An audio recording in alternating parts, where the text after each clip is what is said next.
For those of you just joining the meeting will start shortly. Council is meeting in closed session at this time.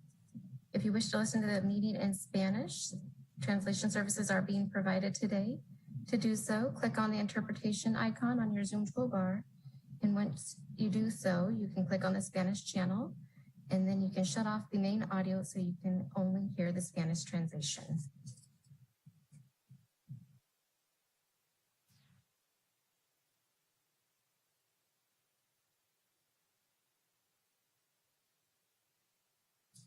Charles? Para los recién llegados, la interpretación en español está disponible. Ahora va a comenzar pronto la reunión. Ahorita están en la sesión. La interpretación está disponible hoy. Para unirse al canal de español pueden hacer clic en el icono de interpretación ubicado en la barra de herramientas de Zoom. Aparece un globo terráqueo. Ya que se unan al canal de español, recomendamos que apagan el audio principal para poder escuchar la interpretación claramente.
All right, Madam City Clerk, I'm seeing a quorum of City Council members. Let's go ahead and call the roll and call the meeting to order.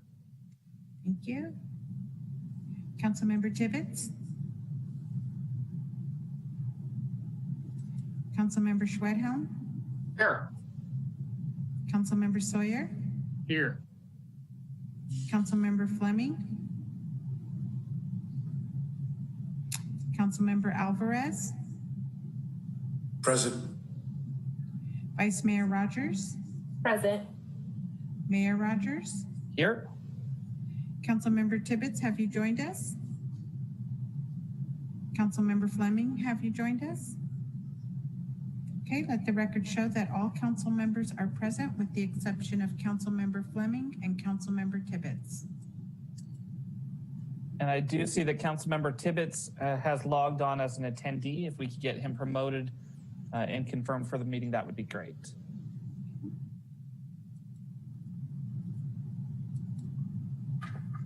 Councilmember Tibbetts, are you on the meeting now? Yes. Hello. Thank you. And I also do see Councilmember Fleming as well now. Councilmember Fleming, have you joined us? I am here. Great. So let the record show that all council members are present now. Great. Thank you so much, Stephanie.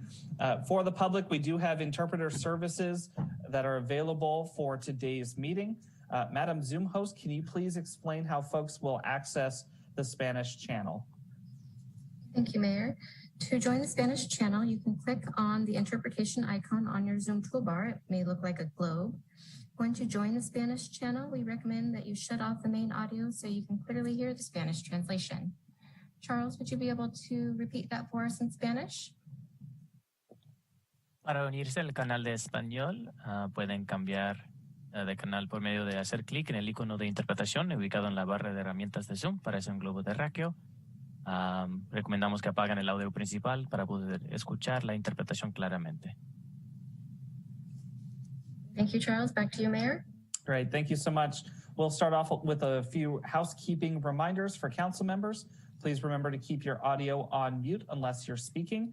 Council members other than myself can unmute themselves as well.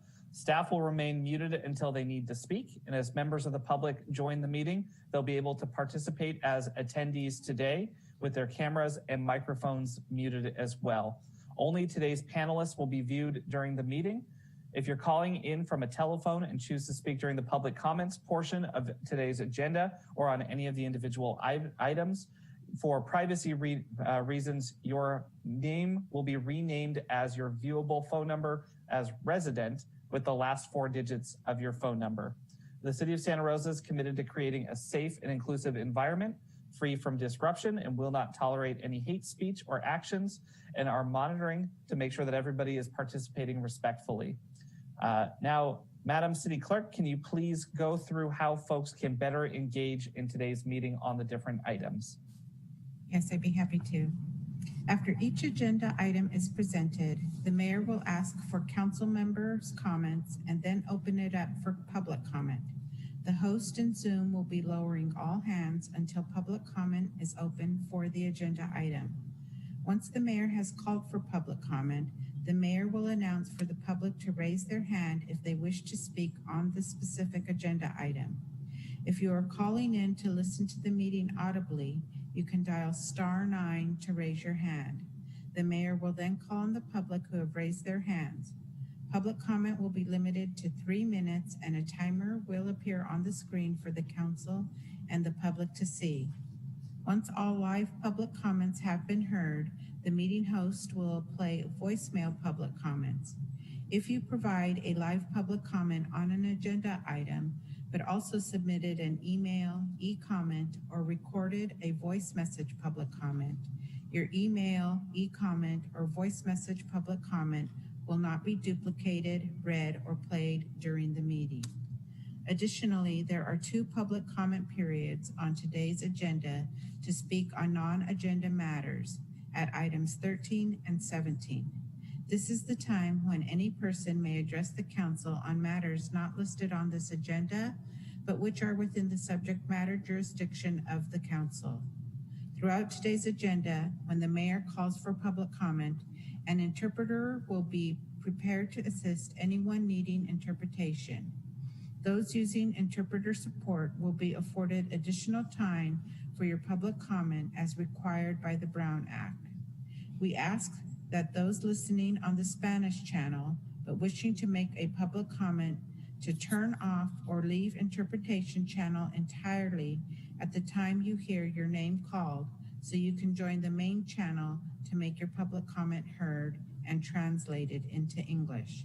This icon may now look like a circle with an ES in the middle and the word Spanish underneath. You can then rejoin the Spanish channel at the conclusion of your comment to continue listening to the meeting in Spanish. Thank you.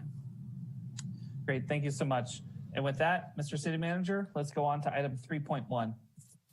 Item 3.1, General Fund Long-Range Financial Forecast. Jan Mazik, Chief Financial Officer, presenting.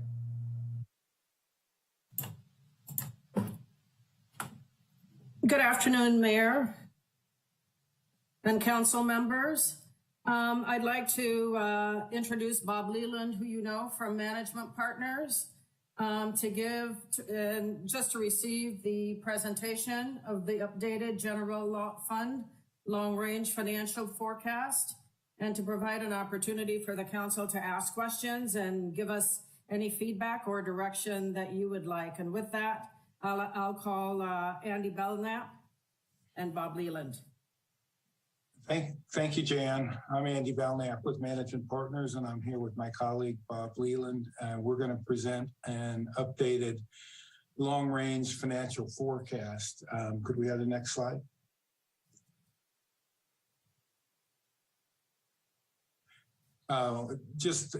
Management Partners, we provide services for cities throughout the United States, and very much present here in the market in California, where we've served the vast majority of cities of over 100,000 population.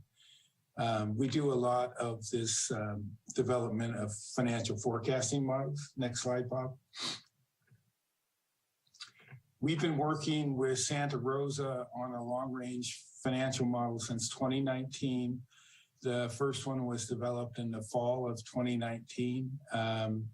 And we, at that time, presented the results and showed a pretty significant structural deficit. I think the two biggest drivers were the rebuild. Well, it modeled the rebuilding impacts from the fire, and also modeled the pension costs and what we thought was happening with that. When COVID hit, the city brought us in to update the fiscal model based on anticipated COVID-19 impacts. And we did that in the early part of last year. And we estimated the impact based on what we knew then about COVID, and developed some budget strategies that we presented to the city council in the fall of that year. And now we updated the model in 2021, and we revised the COVID-19 impacts. And this should provide some good context for your upcoming budget process. The long and short of it is that the scenarios or the forecast has gotten better. The impact from COVID was not as severe as we originally thought it would be. And there has been federal aid that came in last year, but more is coming in this current fiscal year. Could we have the next slide, Bob? This will just put really kind of the need for a long-range fiscal model into some context. We've been plotting significant events that have occurred involved for the city of Santa Rosa on this timeline. And you can see that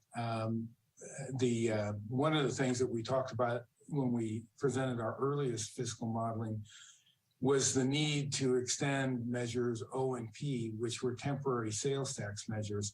That was accomplished in November of 2020 with Measure Q, which was a very good thing for Santa Rosa.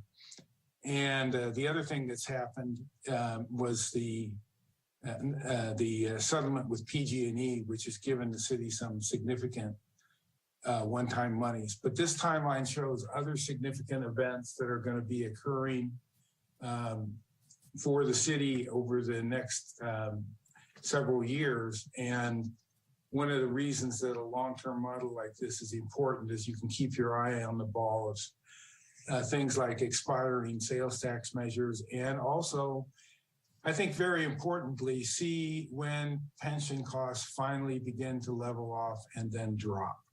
That happens in the 2030s, and pension costs unless you look at a long way, you don't see the pension costs eventually stabilizing and then dropping. Bob, you want to pick it up with the model? Yeah, I guess the clerk's got control of this. Next slide, please. And actually the next one. Okay, we're going to walk you through the gist of the same presentation that we gave to the subcommittee on the long range fiscal planning and audit a few weeks ago. And I'm going to touch on the key revenue assumptions and rationale, do the same thing on the expense side, show you graphically what revenue and expense projections look like.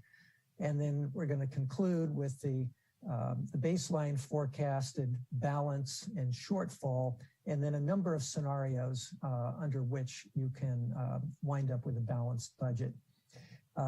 As Andy suggested, there are a lot of options that you have available, more options than most cities. And on the chart in front of you are the three main areas of revenue assumptions. And the area where you've got the most flexibility is that box at the right, one-time funding. Now, there are certain things that the forecast includes and certain things that it excludes. In terms of the PG&E settlement, we've initially excluded it, the theory being that the best practice is to use one-time revenue for one time rather than ongoing expenses.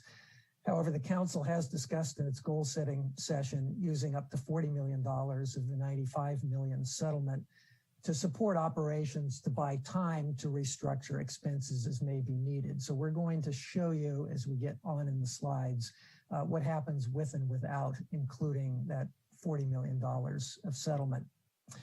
Andy talked about the ARPA federal aid. We've excluded that. There's about $36 million that the city would look to be receiving this year and next.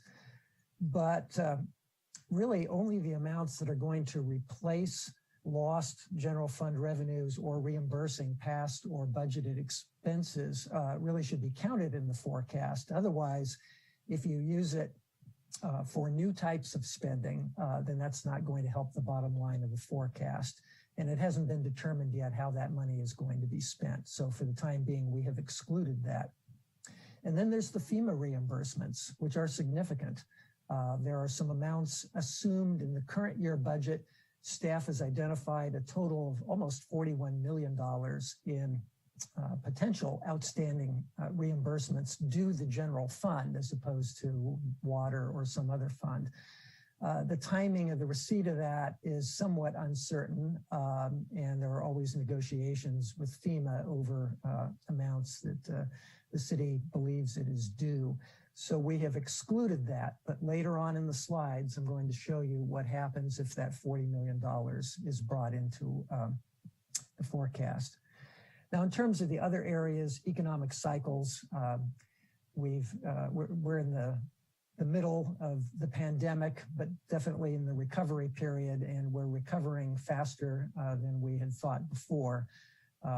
The recovery period, we believe before, would run through fiscal year 24, which would mean by fiscal 25, we would be back to where revenues would have been absent the recession.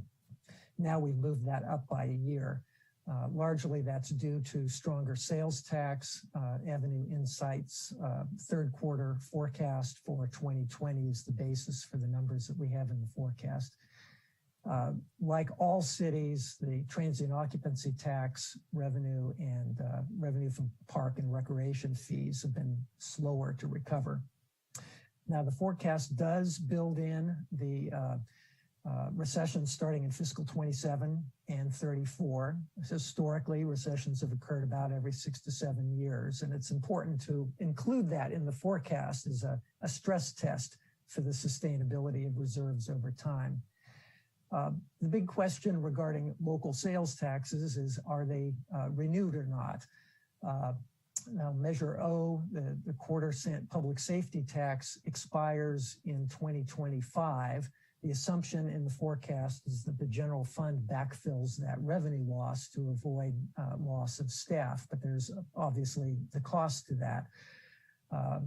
Without a 2/3 vote to extend the tax, it will sunset at that time. Measure Q took the 2 quarter-cent general taxes, combined them, and extended them to 2031. So that's less of an immediate concern, but come 2031, the same question arises as to whether that tax will be renewed or not. So now I'm going to walk you through quickly an overview of the individual revenue sources. So if we go to the next slide,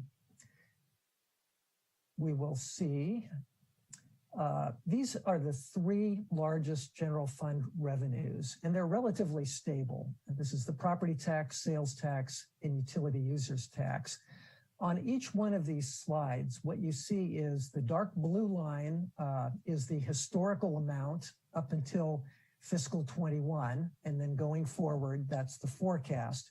The red line is a linear trend from fiscal year 05 through fiscal year 20. So the extension of that trend is the red line.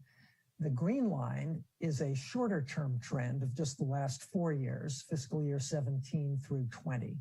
And so that gives you some context. And then in addition, there is an orange dot, which is the year to date, which in this case is through the end of January, and then the year to date trend based on the percent of the year elapsed. So that gives you a little context specifically for fiscal year 21.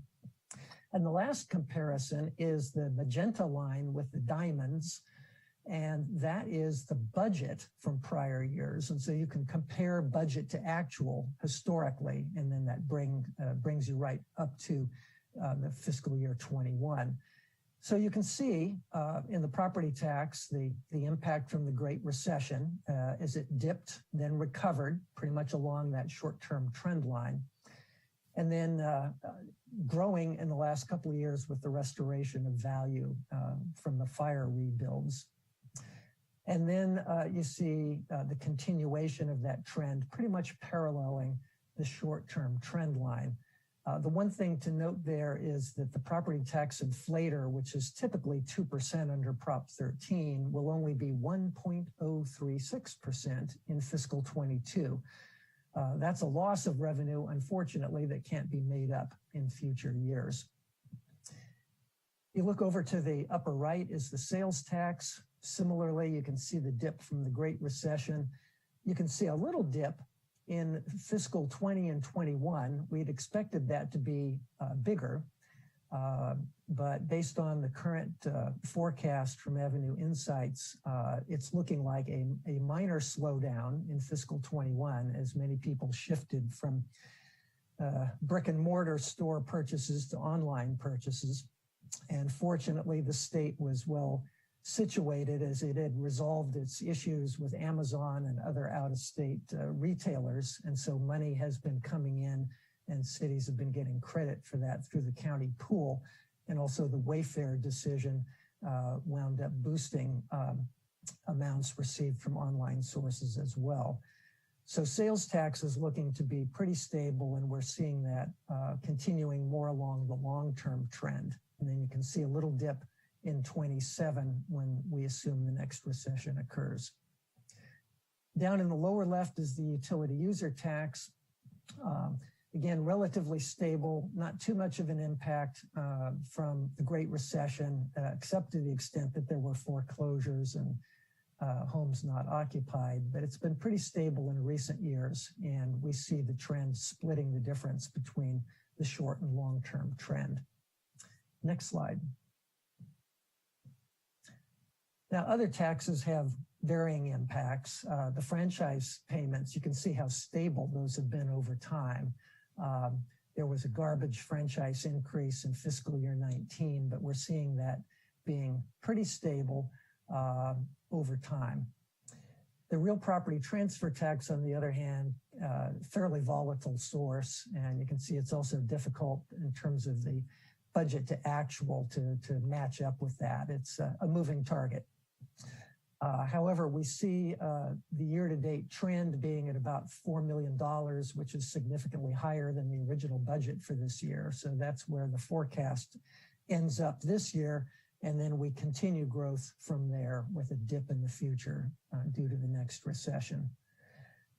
In the lower left corner is the business tax estimate.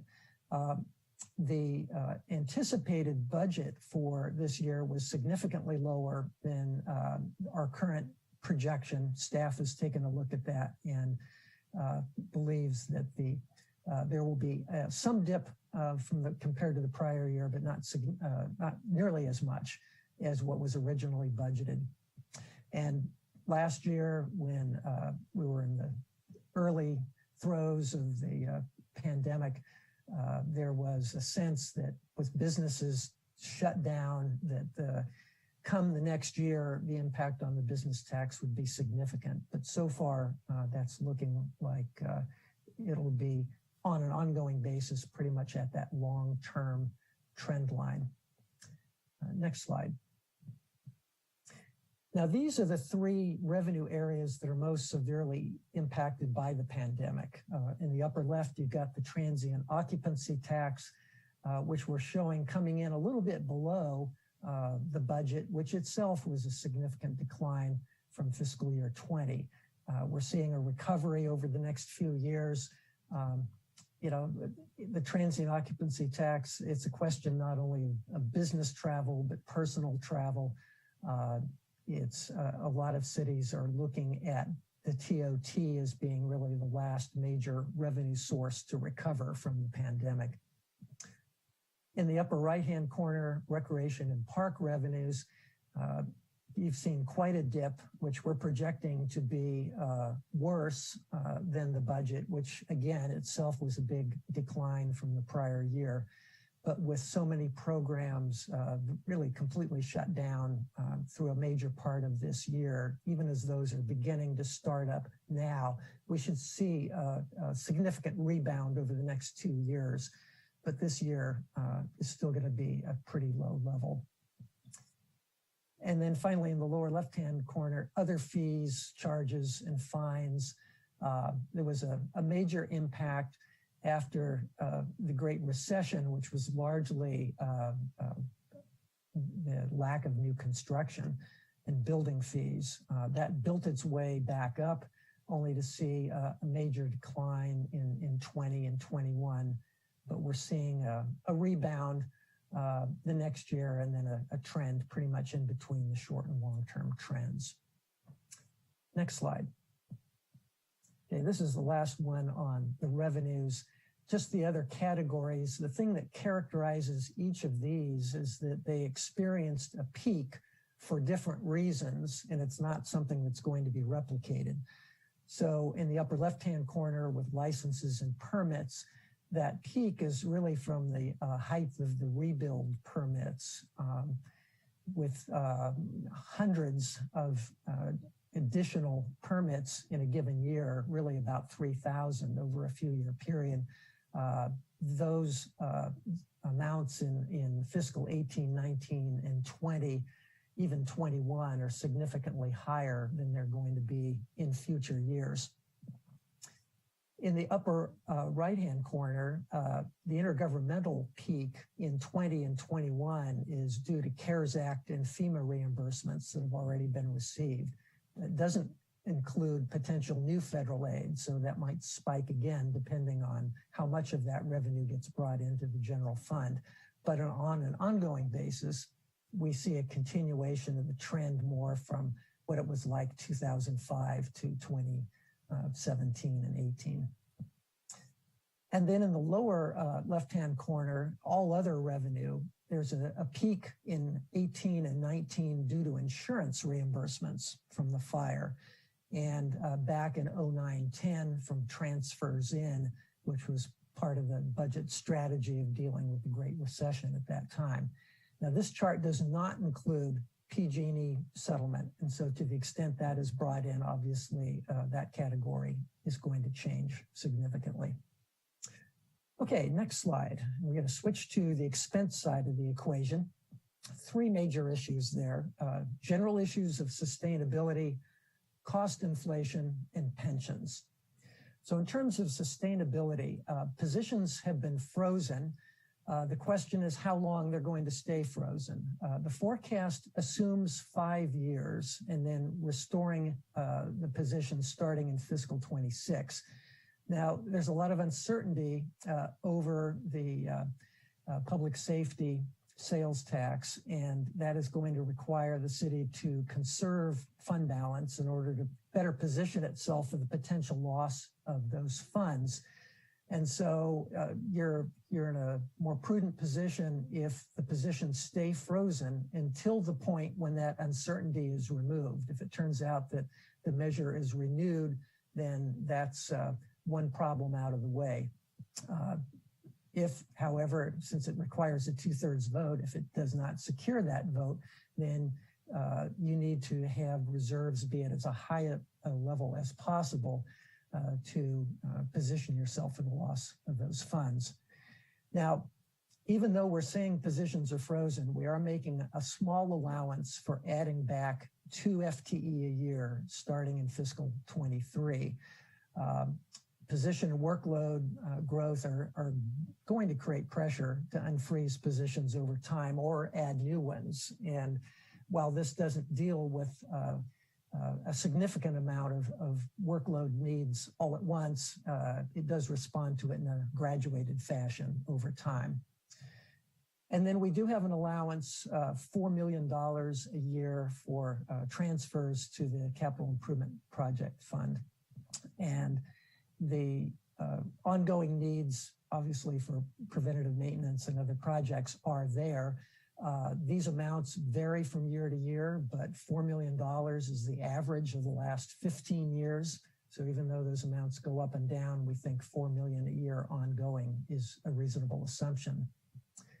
Now, moving to the center with cost inflation, we do have 2% COLAs starting fiscal 21. The MOUs have expired, negotiations are ongoing, and we're not trying to prejudge how those turn out. But labor is your largest expense, and inflationary pressure really has to be included in the forecast over time for it to be a realistic assessment. And then in terms of non-personnel costs for operations and maintenance, also part-time and overtime expenses, the initial budget direction to departments is to hold these costs. We're assuming to the lesser of either last year's actual or the projected increase from the fiscal 21 budget. In either case, whichever is less. Growth would then resume in fiscal 23 based on that restricted fiscal 22 level. Now that's going to reduce fiscal 22 expenses by about $6 million or 3% compared to just letting the forecast model growth for fiscal 22 occur. So the question is whether the city follows up on that direction to hold this O&M costs to a lower level. It's prudent if you're going to have to cut, the sooner you start cutting, the better. And so we have built this in as another measure along with the position freeze of trying to hold costs down, especially in these years before you know whether your public safety sales tax is renewed And in terms of pensions, the current discount rate CalPERS imposes is 7%. That is also their assumption for long-range investment returns. We have a more conservative assumption, 6.2% in average returns, and then the discount rate dropping from the current 7% to 6% over the next 20 years. The next slide shows you the rationale for those pension decisions. So let's go to that. On the left-hand side of the chart is the actual CalPERS return from 1992 through 2020. The red line is just the linear trend over that period. Generally speaking, returns have been dropping. This is volatile. You can see how much they can jump around from year to year. And even the last few years, last 3 years, even though there are positive returns, they're lower overall than the discount rate, which is currently 7%.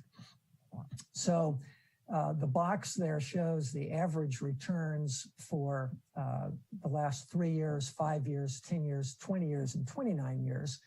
Timing is everything here. The last 3 years, the average is 6.67%, and over the last 5 years, actually 6.36%. There are times over the last 29 years when there have been enough high levels of return that you can get the average up to, for instance, about 8.7% over the last 10 years and 8.4% over the last 29. But over the last 20 years, it drops down to about 6.07%. Now, the chart on the right is what the pension discount rate has actually been from 1981 through 2022. At one point, the discount rate was as high as 8.75%. In a kind of a stair-step fashion, it has dropped down to its current 7%.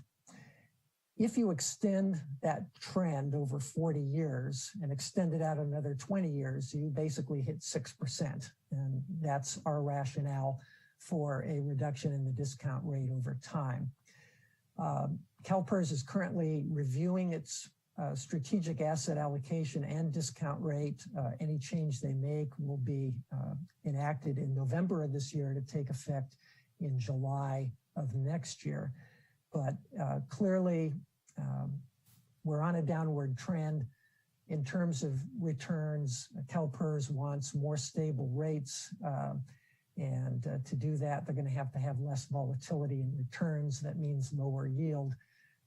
1 out of 5 of the nation's largest pension plans are already below a 7% discount rate. So that's the direction we're headed. Next slide. Okay, so these are the same type of charts as you saw before, but just looking at the expense side.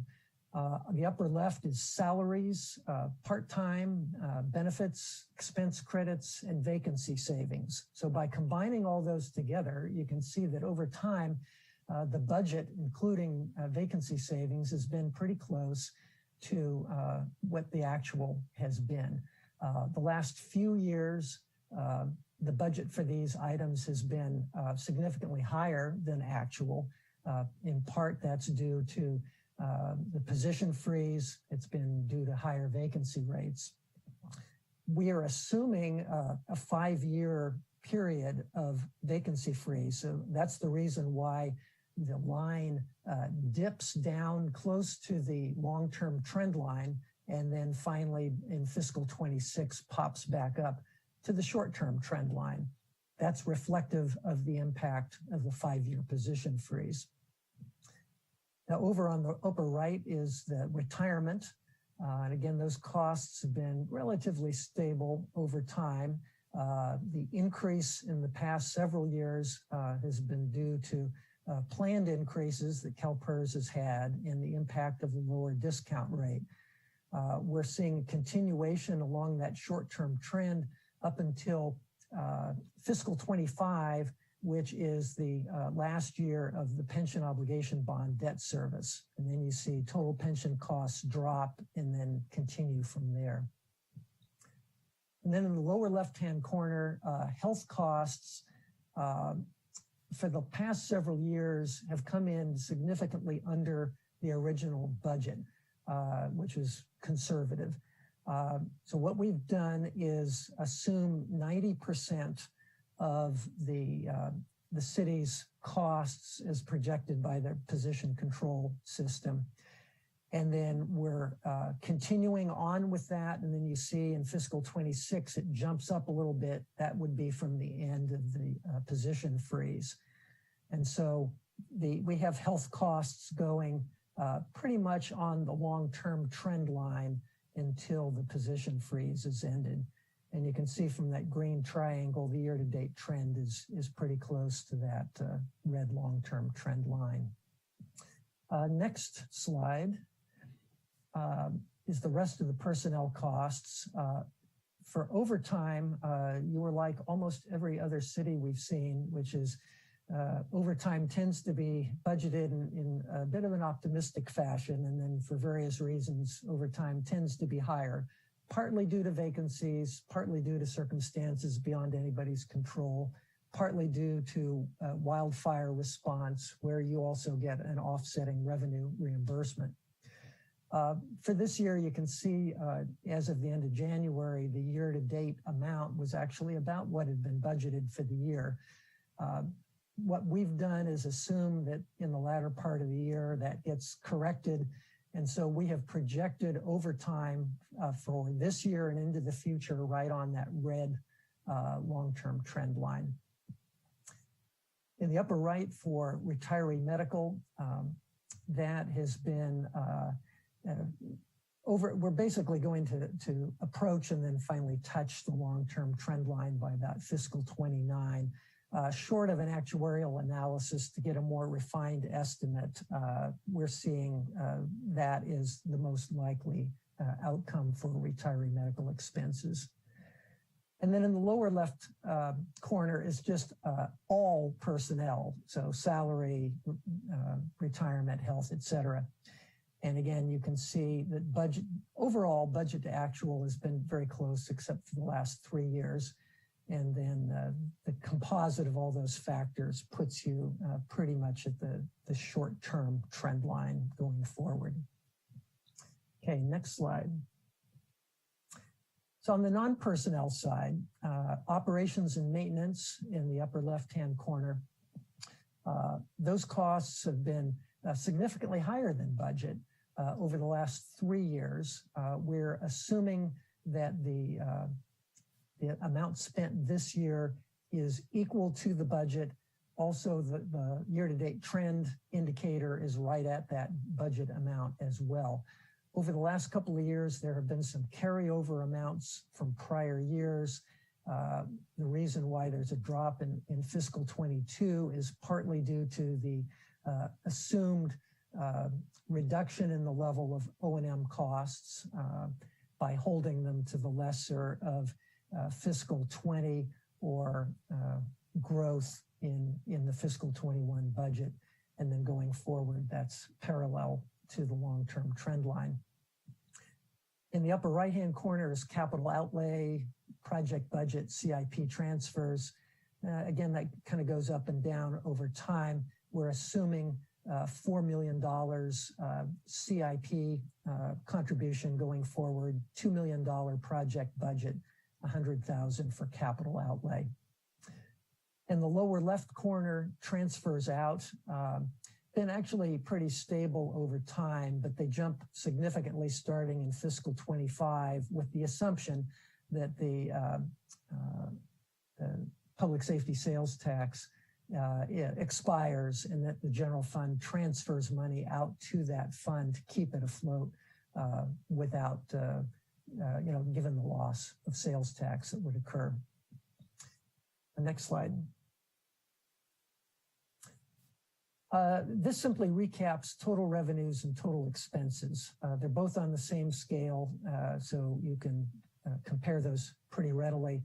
The long-term trend is pretty much what revenues will follow over time. Expenditures are pretty much splitting the difference between long and short-term trend.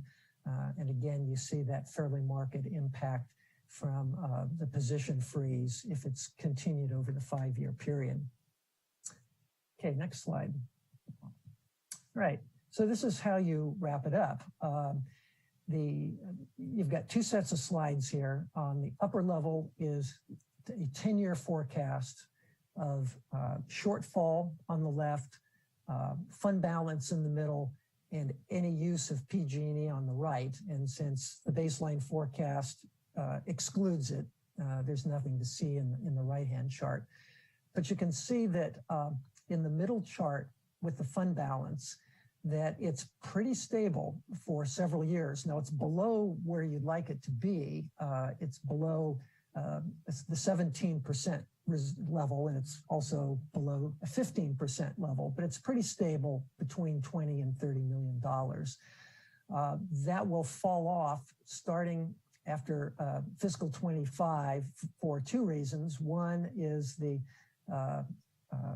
expiration of the public safety tax, and secondly is the startup of the next recession in fiscal 27. And so there would actually be a deficit by fiscal 27 without any further budgetary corrections. Now that's more of a close-up look. If you back up and sort of look at it from a 20-year perspective, that's the set of charts on the bottom.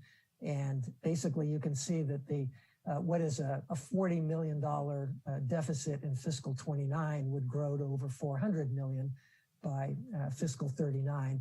Again, these are without budget corrections, and there will be budget corrections. So this is just to show you, for comparison purposes, what it looks like if the trends continue as they are now. Okay, so that's the overall baseline forecast. Now let's switch to the next slide. So what are the major variables here? What's likely to change? Vacancies are, in almost every case for every 8 local agency, are going to be the most likely reason for lower expenses in the near term. And lower expenses, all things being equal, will result in higher balances. Now, we have to say, though, that we do have the assumption of a 5-year freeze built in. So we've got all of those vacancies already accounted for. Now, in terms of pay and benefits, the wage adjustments are all subject to meet and confer. That's going to change potentially from year to year. We do have 2% in the forecast. So if adjustments exceed that level, obviously that works the other direction. That's going to push costs up. In terms of pension, as I covered earlier, our assumptions are more conservative than CalPERS's current 7% returns and discount rate, but we do think that's a realistic outcome given past history and how they want to get the system to be better funded in the future. In terms of workload increases, assuming that 2 positions a year are either unfrozen or added, and that $4 million are spent for CIP. Those are budgetary decisions. It's up to you. Those can be eliminated or revised at city discretion, but we've built them in, again, for a long-term sustainability of city services and infrastructure, and we wanted to make an allocation for that. And then again, here's the one-time funding. ARPA adds $36 million, but you're only going to count it for purposes of this forecast if it comes into the general fund, not associated with an increase in spending. And also for FEMA, again, perhaps up to $41 million over the next few years, the timing to be determined. And while not all of that goes to the general fund, about 40 million has been calculated that would be a reimbursement of general fund costs or advances to capital project funds. So those are the major variables. So there are other scenarios one can create, and the forecast model is very adept at doing that. You can instantaneously create new scenarios, and we've done that here. If we go to the next slide. One more thing, I forgot. In terms of the FEMA, I'm sorry, go ahead. Go ahead to the next slide. There you go, stay there on 19. something that we didn't show the subcommittee, but with that $40 million in potential FEMA money, what does it look like if you include it or not include it? So on top is what you've just looked at, the 10-year forecast where it ends in a $40 million deficit. That excludes FEMA. But if you include FEMA, if you assume that it is brought in over the next 3 years, then you see the change in fund balance. If there is no increase in general fund spending associated with that FEMA money, then you see how the fund balance jumps considerably, but then again falls off just as considerably when the public safety sales tax is lost and the next recession starts. But you would still end in positive territory. The deficit, while it will occur, is pushed to beyond fiscal year 29. So that is, if you change only one assumption, which is that the $40 million of FEMA money come in over the next 3 years, you get a significantly different outlook. But it's not ongoing funding. As significant as it is, it will end. It's finite. Okay. So now in terms of other scenarios beyond including or excluding FEMA, let's go to the next slide. Actually, the next slide after that. There you go. So this is a summary of some alternative scenarios, and there are hundreds, thousands of scenarios one could easily come up with here. But what I've done is taken some key variables and done some different combinations of those. And all of these scenarios, A through F, are balanced based on the assumptions that you see here. And so here are the basic criteria that we're going through. The PG&E settlement is first. Now on that line, we have a simple binary choice, either nothing or 40 million. And the reality, of course, is that it can be anything in between or even higher. So, but for purposes of trying to keep it fairly simple here, we've shown just with no PG&E settlement for operations. In other words, the 95 million is used for other purposes completely, versus 40 million of the 95 coming into the general fund.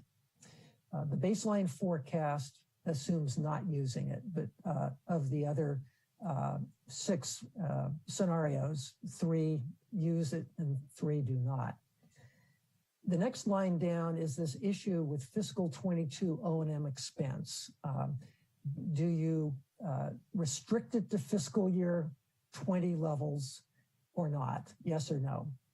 And we're assuming that we do in the baseline forecast, and in the other forecasts, some do and some don't. Obviously, if it's yes, you're saving roughly $6 million a year, and so that's significant.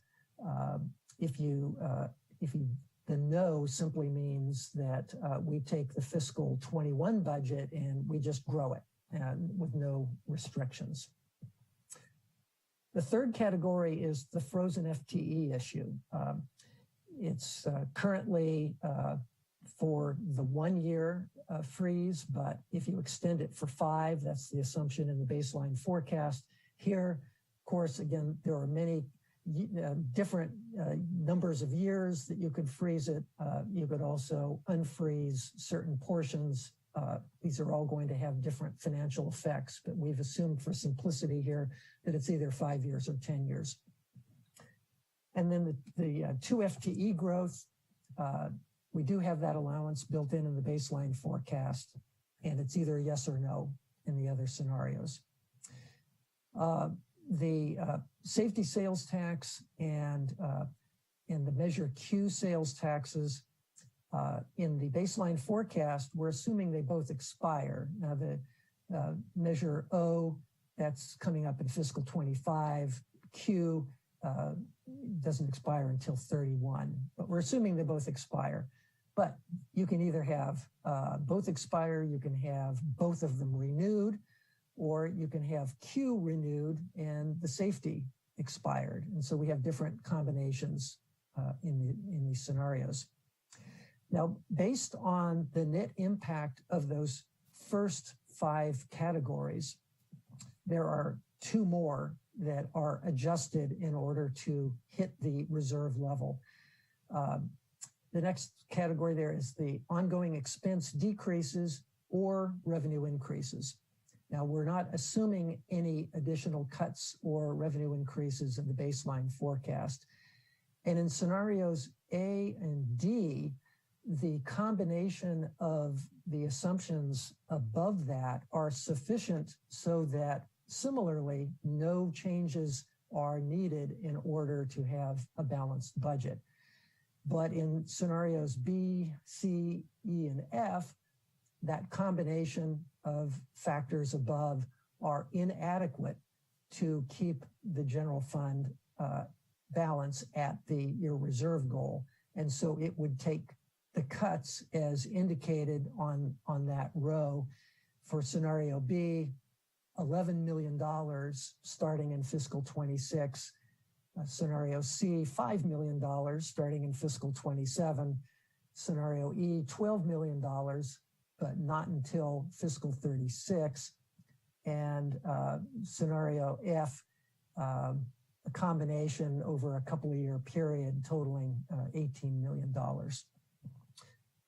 Now, in several cases, in fact, really every case, scenarios A through F, there will come a point at which you can roll those expenses back. So really there's expense cuts. So there's a period that you have to bridge where the resources are inadequate. But by the time you get to the mid and later 2030s, you will have some reduction in pension costs due to the payoff of unfunded liability amounts. And as those costs level off and then start declining, then that is going to create fiscal capacity. And the very last row there indicates the amount of spending increase that can happen, most of it in around the period of fiscal 36 to 38. And at that point, the general fund will have significant capacity, either to restore prior cuts or to augment services. Now, the last slides, I'll go through one to just give you an example. Next slide, please. Each of scenarios A through F, they're in your packet, so you've had a chance to look at these. Each one tells you, again, the revised assumption from baseline. And then in this case, it's that both taxes are renewed. And then what future budget actions are required. And it would be that with $40 million of PG&E set aside and then ultimately in fiscal 37, you can have a $10 million annual increase, or I should say an ongoing increase starting in fiscal 37 for restored or augmented services. So the charts show you the shortfall in the upper left, the fund balance in the middle, which meets the reserve goal, and then the PG&E use at the right. And this is use of the $40 million. The other $55 million, we're not tracking here. That's available for other purposes. But you can see the orange bars, the $40 million of PG&E money slowly is brought down to, you're basically out of it in fiscal 35.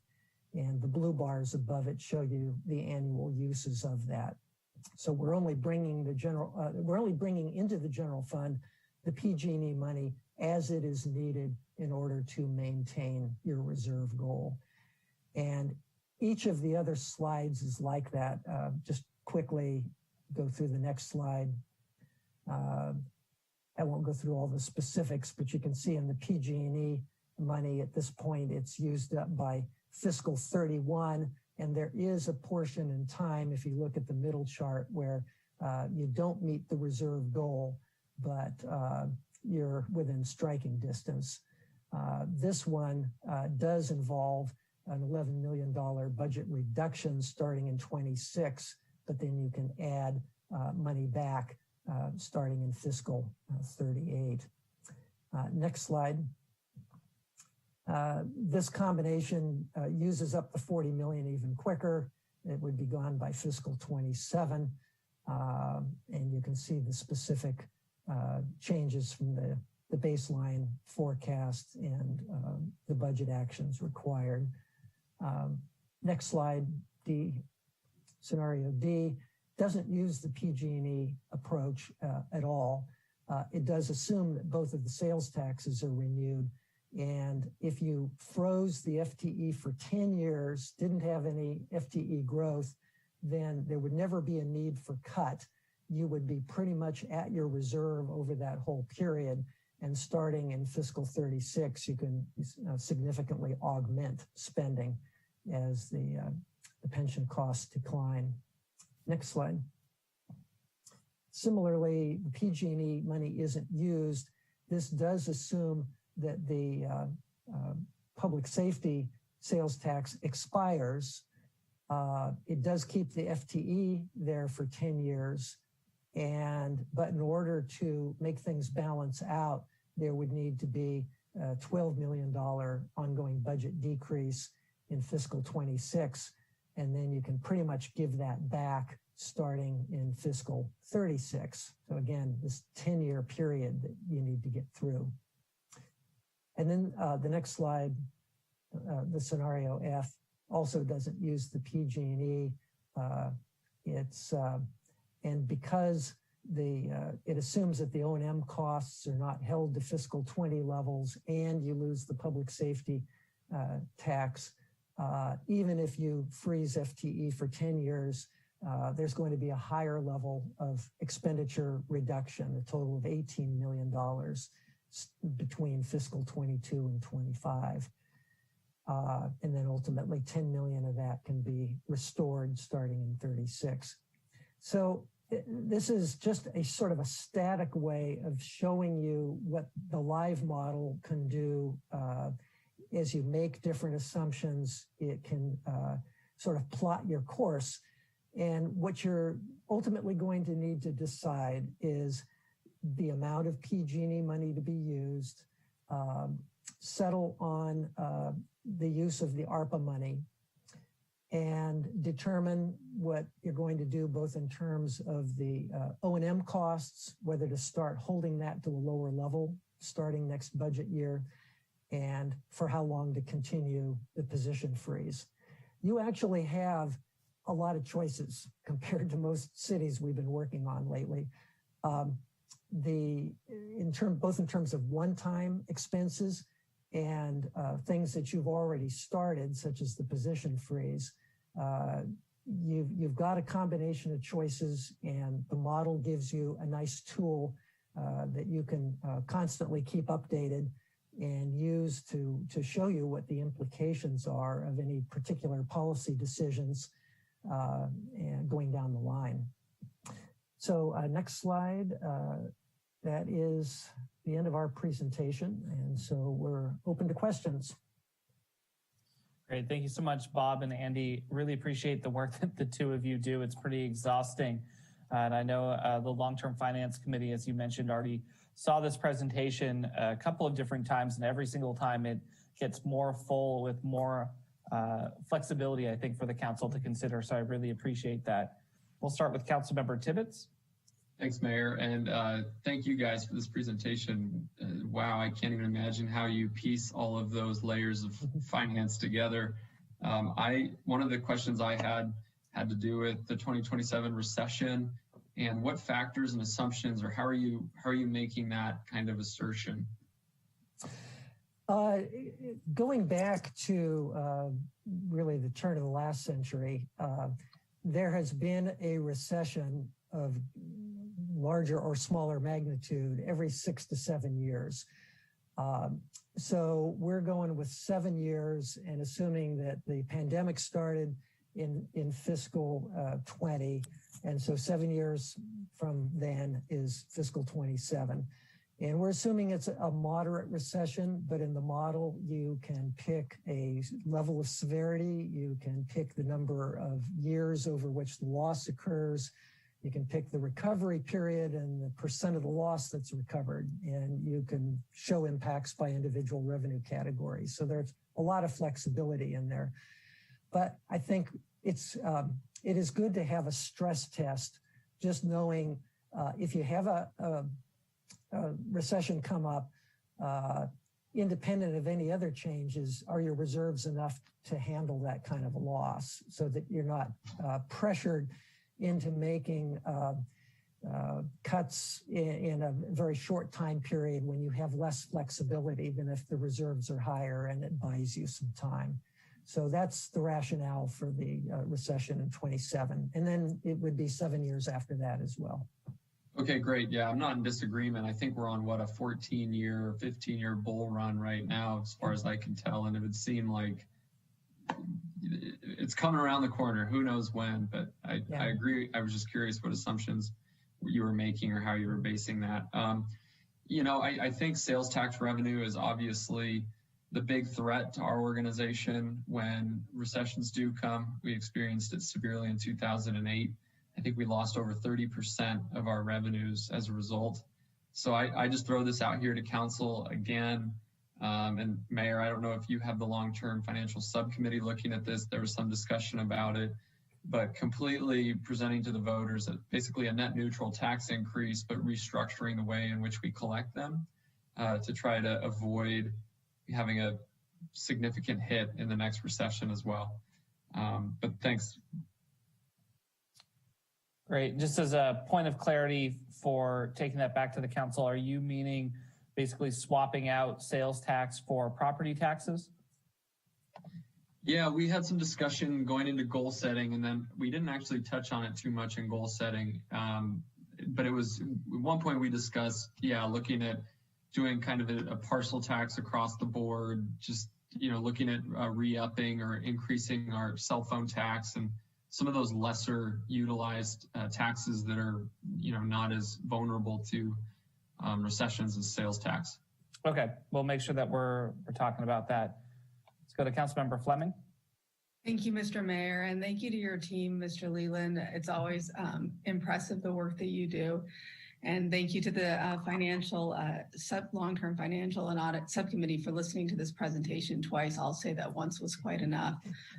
So you guys are heroes. But let me first start by, most of my comments are similar to Mr. Tibbetts' comments with a couple of different twists. One is that I'm wondering if you factored in to the recession the fact that we had a very slow and measured recovery from the Great Recession, meaning that some economists and financial leaders I've spoken to had felt that had it not been for the pandemic, we might have stretched a little longer than 7 years on that. And then what impacts you might have factored in based on the infusion of cash from the CARES and American Recovery Act monies. You think that might, I'm asking you to speculate on that. Well, the CARES and ARPA money, there was a Recovery Act after the Great Recession as well. An anemic recovery. Yeah. But the impact in terms of how long it lasts, the pandemic, when it started out with people having to stay at home, the thought was sales tax, and then with people not traveling, that would be a really prolonged impact. And one of the things that differs in the sales tax between the Great Recession and now is the extent to which online sales are covered within the system. So with the pandemic, even though people were home, they did a lot of online ordering, and the city can get credit for that through the county pool. And so even though some of your brick and mortar stores were suffering, restaurants especially were suffering, there was a lot of spending occurring that caused sales taxes to come up. And we started seeing that by the fall. It was pretty clear that we weren't going to have the same impact as during the Great Recession in terms of sales tax. So we don't in terms of future recessions, we don't have assumptions that there will be bailouts for those. We're assuming that it would be a more moderate level of recession. And just like a normal economic cycle, you would see some dip in revenues and then for a year or two, and then it would come back over the next couple of years. And short of a major economic catastrophe, that's what a sort of typical quote unquote recession looks like. It's moderate in nature, sort of a 5 to 7% loss of revenue over a few years.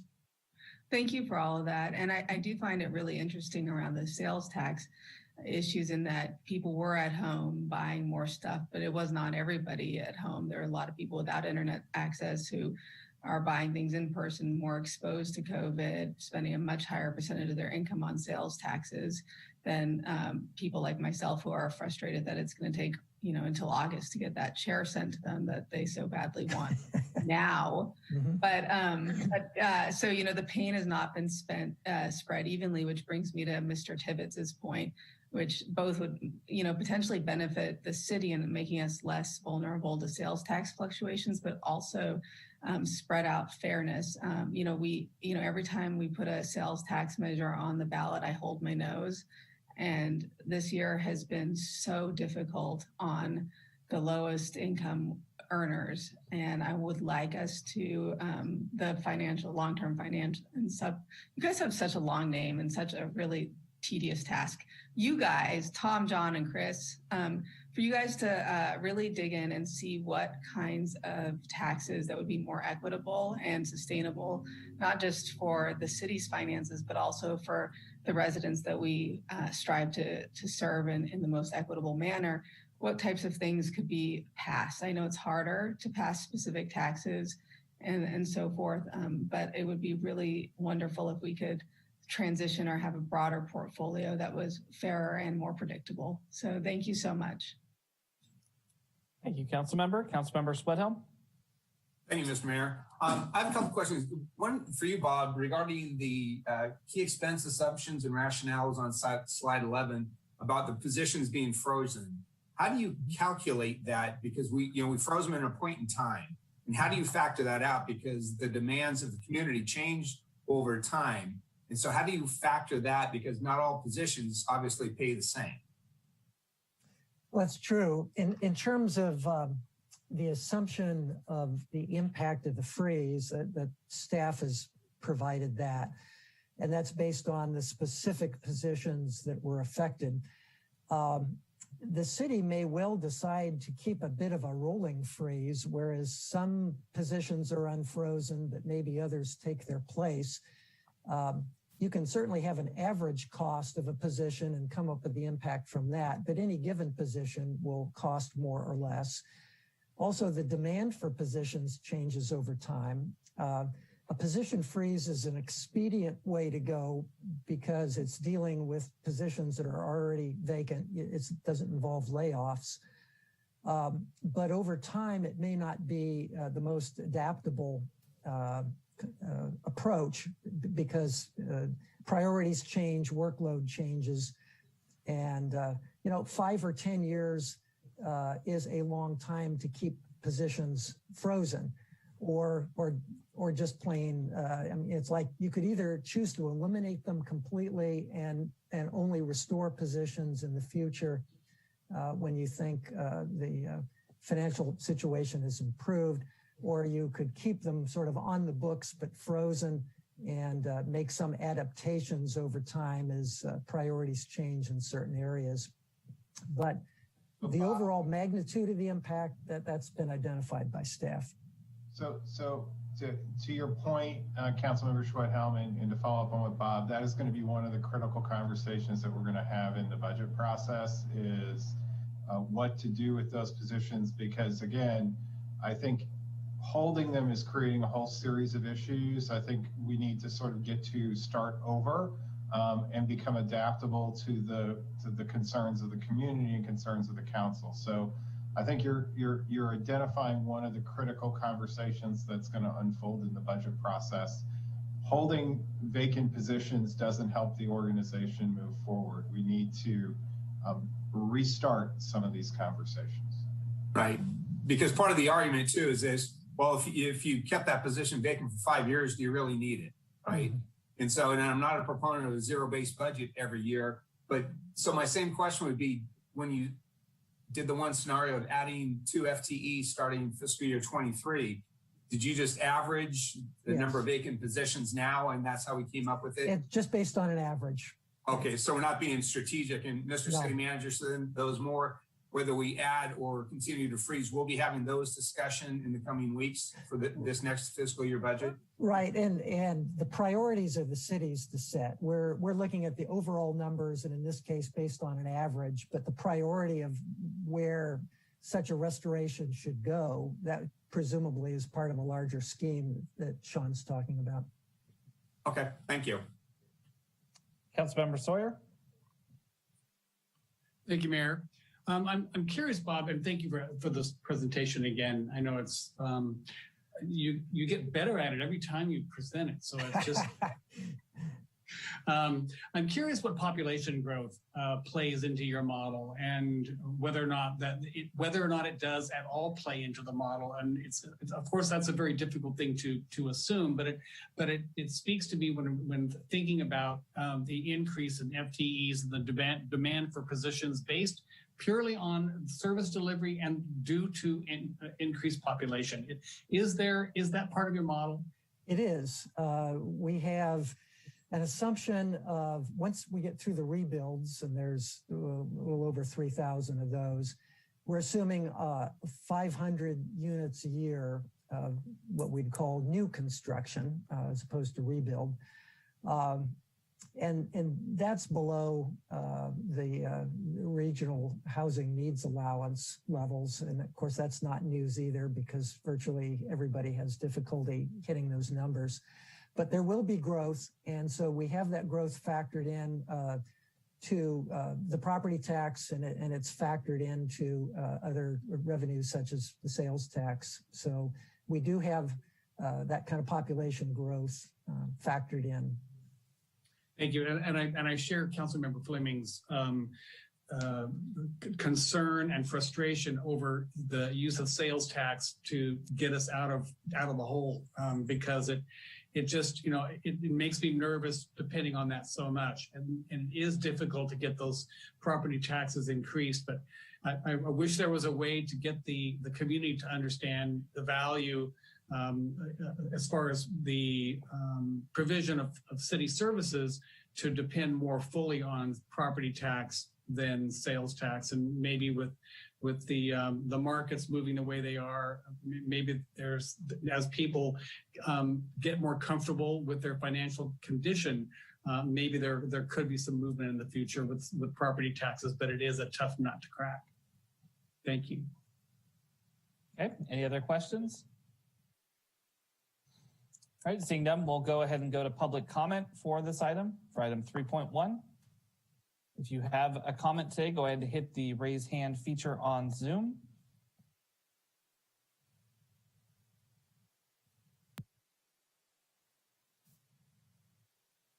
All right, Madam City Clerk, I'm not seeing any hands. Did we have any pre-recorded voicemail public comments? We do, coming right up.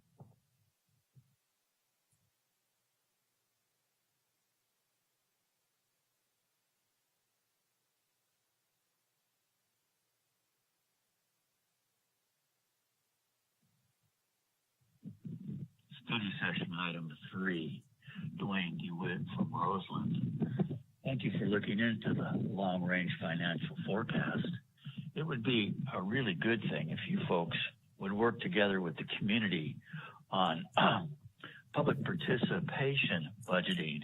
Participatory budgeting can actually be something that helps each of the 7 districts if each council member is given a specific amount in which he can work with the community, he or she, excuse me, can work with the community within their district to make sure that some community priorities are being met rather than the top-down approach that has guided the city for centuries.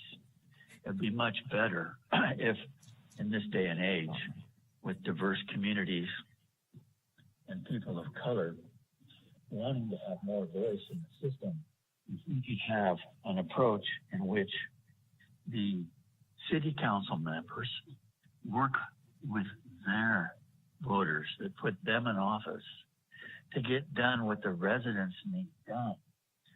This could also be helpful for the tenant protections, the rental assistance, and Sonoma County eviction. There's going to be difficulties in this next few years due to the pandemic and people who are owners wanting to essentially evict people who might not be able to pay as much as owners want. It's important that you work together with the community. The community has elected you to represent them, not the business of the city in a sense, which is a corporation, a municipal corporation that doesn't really care about the residents a lot of times. So please work together, especially now as you'll be looking towards new management. This is the time when the council can take control of the city and do the best for the residents by working with the residents to plan ahead and have participatory budgeting based on resident input for the long-range financial forecast and rental assistance, eviction defense. Thank you. Thank you, Mayor. That concludes voice message public comment received on item 3.1. Great, thank you so much. I'll go ahead and bring it back to the council. Are there any additional comments or questions for Bob and Andy? All right, seeing none, just again, a huge thank you, Bob. And I know that we'll be talking more, particularly through our ad hoc committee, or excuse me, our long-term financial policy and audit committee. I'm looking forward to working with you. Okay, great. Thank you very much. All right, Mr. City Manager, let's do item 3.2. Item 3.2, tenant protections, rental assistance, and Sonoma County's eviction defense ordinance. Sue Gallagher, City Attorney, presenting. Good afternoon, Mayor and council members. We'll be presenting today on a number of current tenant protections related to COVID-19. We'll talk about rental assistance programs first, and then we'll go over what the current regulations are on eviction defense and eviction protections. We'll start though with Megan Bassinger, who is the Interim Director of Housing and Community Services, to update us on rental assistance programs. So I'll hand it over to Megan and we can move to the next slide. Good afternoon, Mayor Rogers and members of council. To give you a quick background on our current rental assistance environment, as you're well aware, the COVID-19 pandemic started in March 2020 when we had the shelter-in-place order. As a result of that shelter-in-place order and the implications nationwide, the CARES Act was signed into law at the end of March 2020. As a result of that initial allocation of funding, the city was awarded CDBG CV, which is our community development block grant money, as well as additional HOPWA funds that we immediately deployed to providing additional homeless assistance and to providing additional funding for individuals who have AIDS, which is what HOPWA stands for. Next slide, please.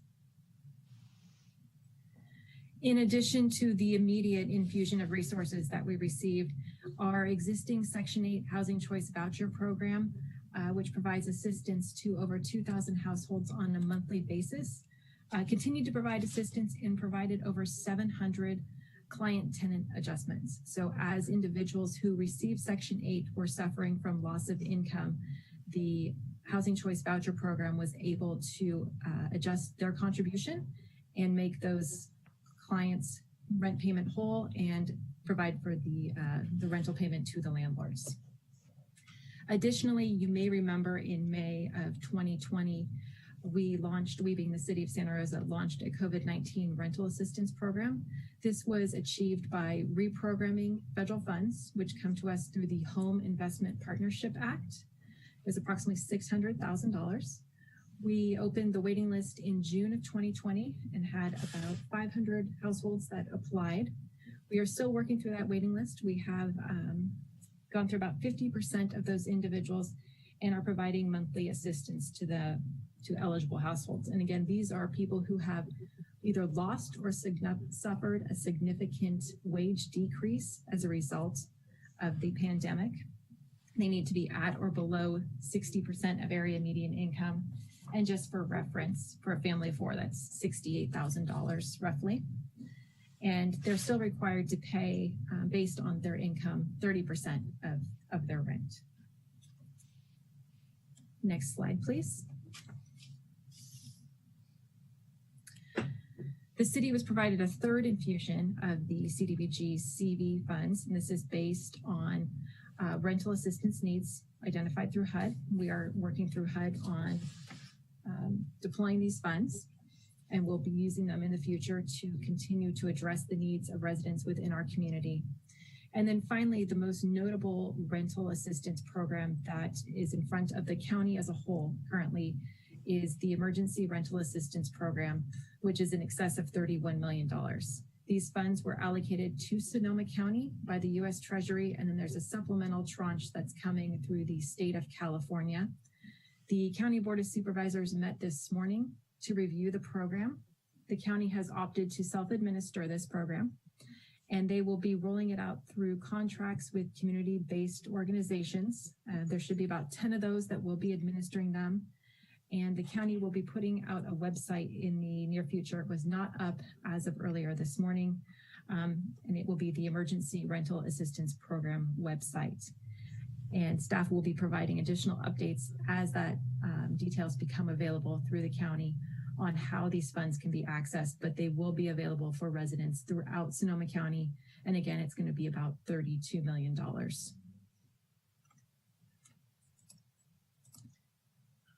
And that concludes my component of the presentation. Thank you, Megan. And we'll now move to do a quick review of existing eviction defense provisions.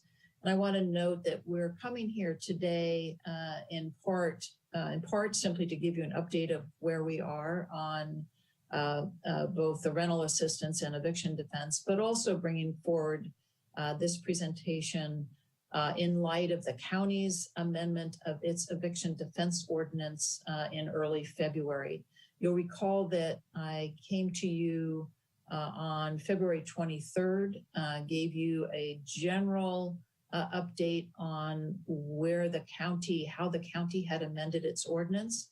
The council expressed interest in hearing a little bit more and having the opportunity to discuss particularly the county amendments, but in the context of what assistance is available in terms of rental financial assistance and what other protections are in place generally for evictions during the COVID-19 pandemic.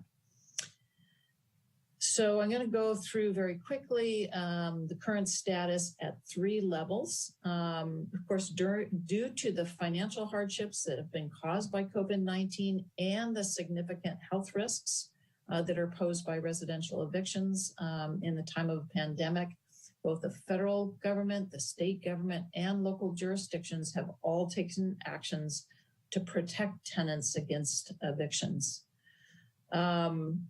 When I reported to you back in February, I gave you a more general history of defense eviction protections over time since last March through till now.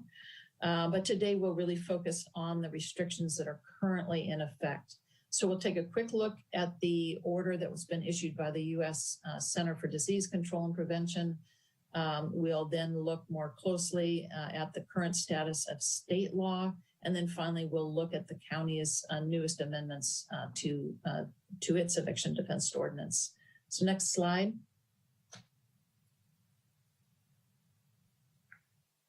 With respect to the federal eviction protections, you'll see as I go through this, at the end of the day, the state and local regulations are going to be more important to our day-to-day operations. But I think it's helpful to understand what the background is, what the federal background is. So when the CARES Act was signed into law a year ago last March, it did contain a 120-day moratorium on eviction for tenants in certain rental properties that were had the benefit of federal assistance or federal funding. When those limited eviction protections expired in the late summer, the CDC stepped in, and its first order was issued on September 4th last fall. It was a lengthy order and really focused very strongly on public health protections. The order placed a temporary halt on residential evictions in the specific interest of avoiding further spread of COVID-19. Again, it went through a lot of detail and statistics on the spread of COVID at the time. So the order identified 3 key risks, public health risks, looking to avoid movement into congregate or shared living situations. That eviction could push people into those situations, increasing the risk of infections. The risk of pushing people into unsheltered homelessness, increasing their vulnerability to the disease, and then the risk of moving people across state lines, widening the spread of the disease. The order was originally set to expire on December 31st, but it's been extended twice, most recently to June 30th, 2021. Next slide. The CDC's order does prohibit evictions, but it does not relieve the tenant of the obligation to pay rent. It does not preclude the landlord from charging late fees, penalties, or interests. And again, the protections apply only for the duration of the order, again, currently through June 30th, 2021. Next slide. To be eligible for protection, the tenant has to meet 5 criteria. The first is income limits. Tenant is eligible for federal protection if you've earned no more than $99,000 in 2020 or anticipated in 2021, $98,000 if a couple filing jointly. A couple of other provisions that are essentially to get at that same issue. Next slide. The tenant must also have used best efforts to obtain all available government assistance for rent or housing. Again, government assistance at the federal, state, or local levels. The tenant must be unable to pay the full rent due to a substantial loss of household income, a loss of compensable hours or wages, a layoff, or extraordinary out-of-pocket medical expenses. I would note that the loss of income or loss of wages does not necessarily have to be tied to the pandemic itself. Next slide. Fourth, the tenant must be using the best efforts to make timely partial payments as close to the full payment as possible. And the tenant must have no other housing options available. That is, that the eviction would in fact likely force the individual into homelessness or into a congregate or shared living space. Next slide. Each adult listed on the lease or rental agreement must sign a declaration of eligibility under penalty of perjury, and the signed declaration must be provided to the landlord. Next slide. There are several exceptions to the order. The order does not preclude evictions based on criminal activity, threatening the health or safety of other residents, causing damage or a risk of damage to the property, any violation of building codes or health or safety codes, and any violation of the contract obligation other than the payment of rent. Next slide. The other exception is that the CDC's order does not apply in any state or local area that has the same or greater level of public health protections with respect to residential evictions. Governor Newsom has determined that California eviction regulations should be deemed to provide the same or greater protections, negating application of the CDC's order in California. I'm not aware of any court order with respect to whether the state regulations would exempt us from the federal CDC order, but I think it is likely that a court would confirm the governor's declaration. It is clear also when we get to it that the county's ordinance would meet the standard for exemption from the CDC order. Again, I do think it's helpful, nevertheless, to understand that federal background, federal protections as background. Next slide. So we'll move to the state and the county's regulations. State eviction protections were set in place through 2 legislative actions. The first was AB 3088. It was signed into law on August 31st, 2020. You may recall that the governor and the California Judicial Council had earlier imposed strict limitations on evictions, but by the end of last August 2020, those protections had expired. And indeed, at the urging of the Judicial Council, the governor, and of course the public, the legislature did step in with the adoption of AB 3088. AB 3088 prohibits residential evictions for non-payment of rent due to financial hardship caused by the COVID pandemic. So in this way, it is tied to the financial hardship caused by COVID. It does not relieve the tenant of the obligation to pay rent, but it does provide additional time to pay. And it does not allow for fines during that period of time. And I would note that while the CDC order focused very strongly on public health concerns, the state law gives equal focus to addressing the financial burdens that our communities have suffered as a result of COVID-19. Next slide.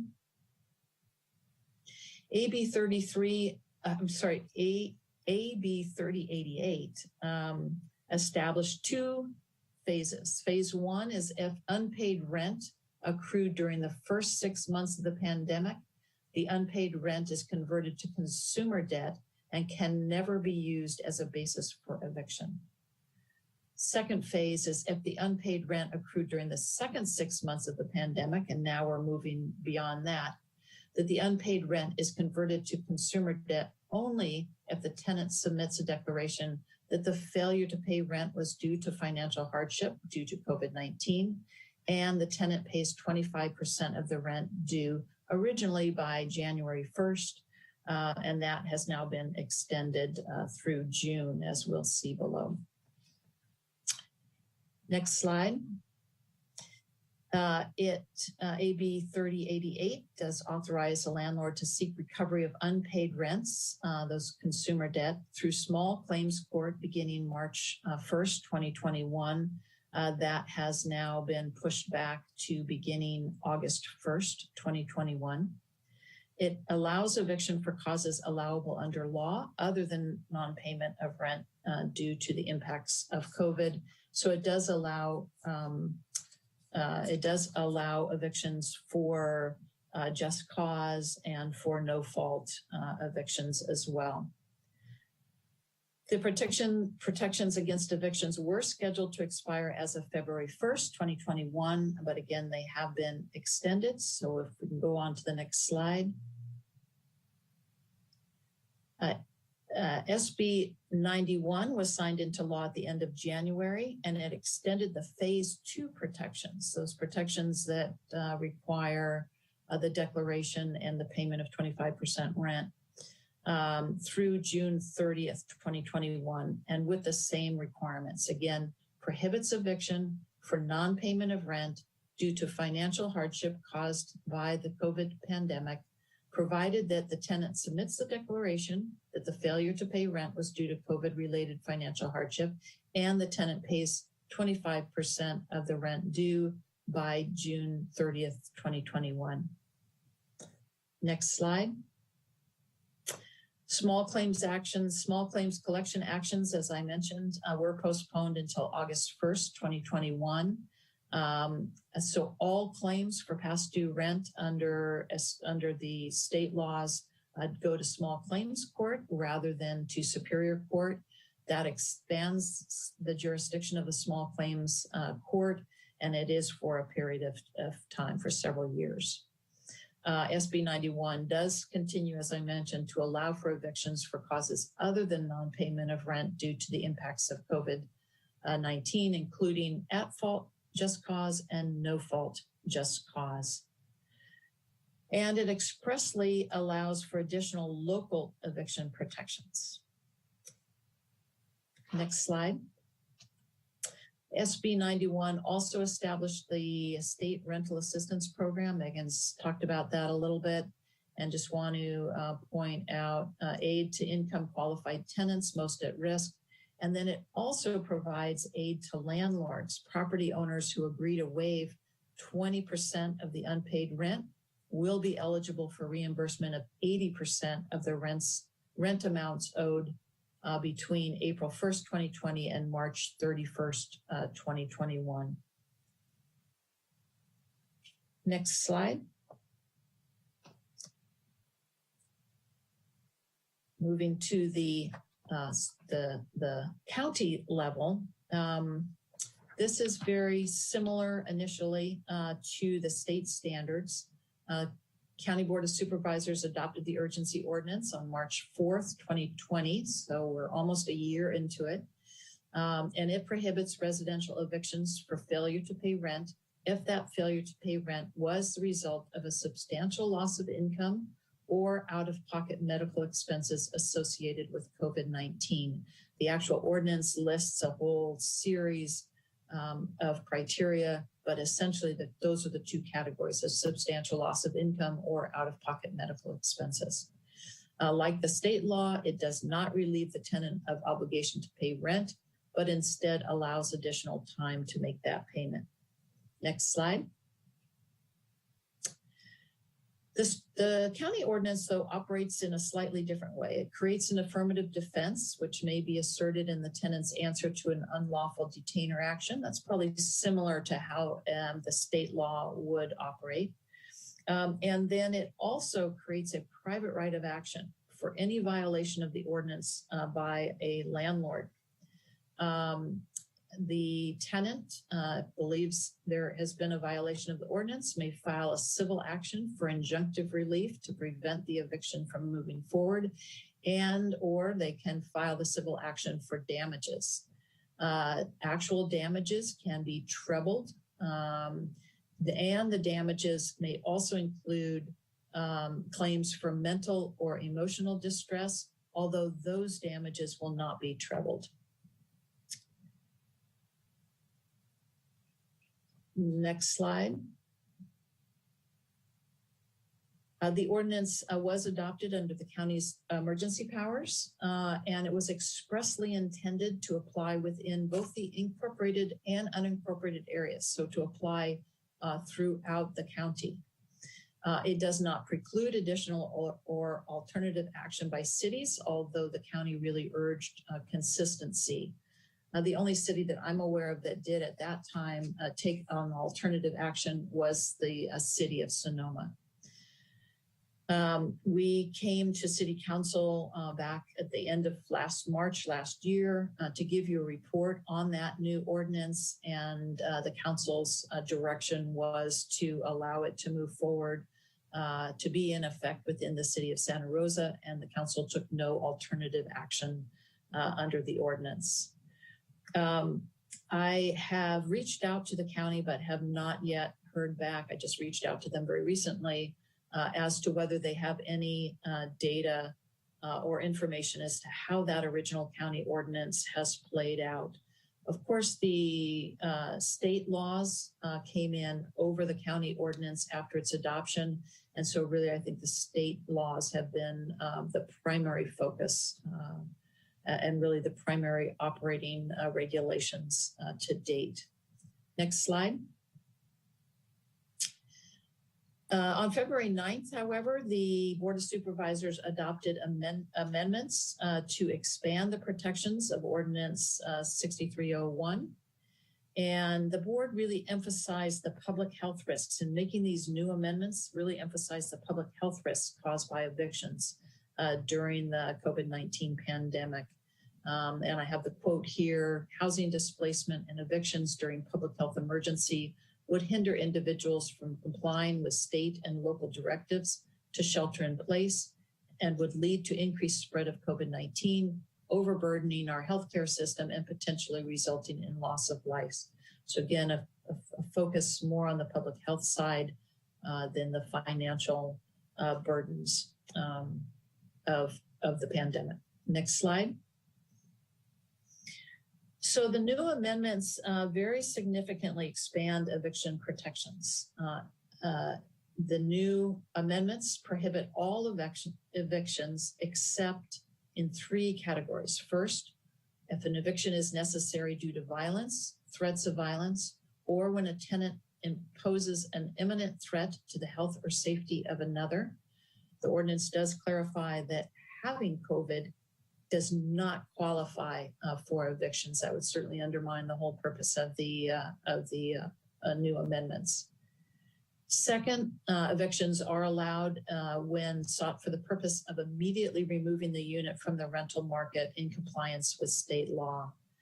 And then third, the amendment in compliance with state law allows for an eviction based on non-payment of rent between March 1st, 2020 and June 30th, 2020, if that non-payment of rent is unrelated to the financial hardships resulting from COVID-19.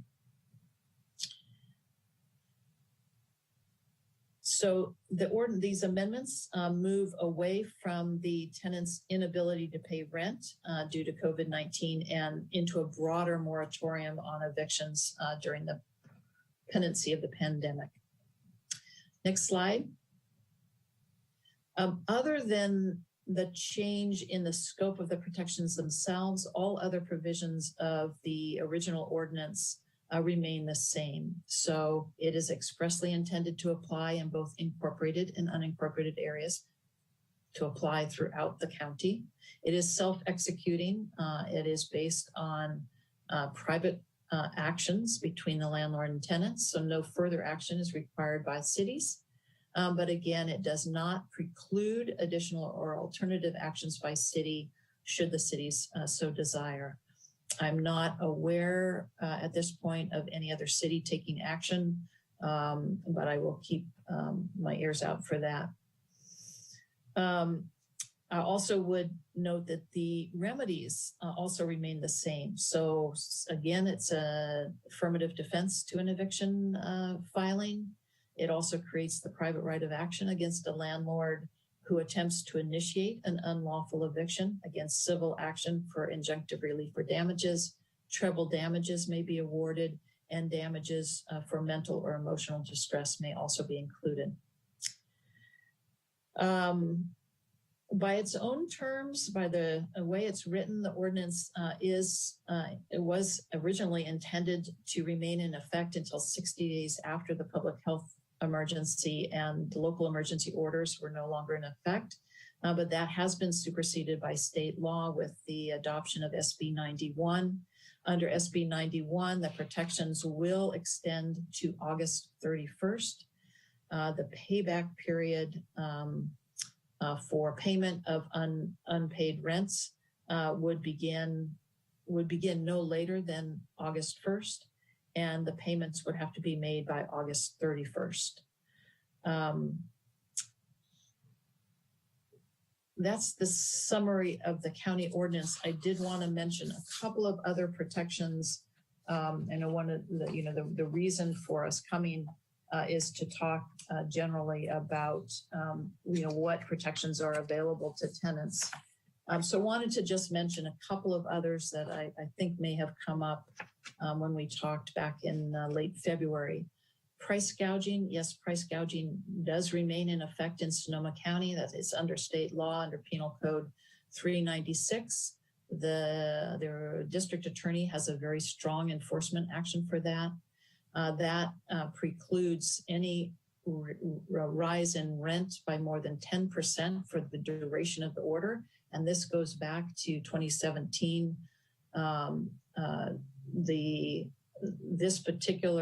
The governor has extended it specifically for those counties that were affected by fires from 17 through to 20. A landlord cannot evict and then re-rent at a higher rate, and violations of the price gouging statute can result in a 1 year in jail or a fine of up to $10,000, plus civil penalties up to $2,500 per violation. And the governor has extended those protections to the end of this calendar year, to December 31st, 2021. And the other protection that I wanted to mention is AB 1482, the Tenant Protection Act of 2019. That limits annual rental increases to no more than 5% plus CPI, or 10%, whichever is less. It does allow for increases in rents with a new tenancy.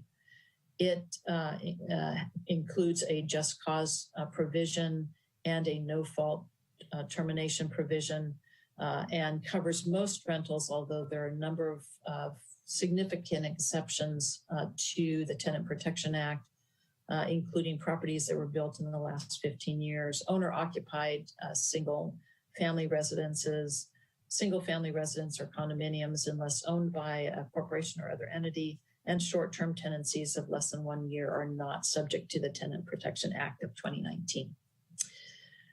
And next slide. Happy to answer questions. Both Megan and I are here and available to any questions you might have. Great. Thank you so much, Sue and Megan. A lot of moving parts, I know, over the last year. Council, are there any questions? Let's go ahead and start off with Councilmember Tibbetts. Thank you, Mayor. The first question I have is for you, Megan, or anyone in your office, or council members for that matter.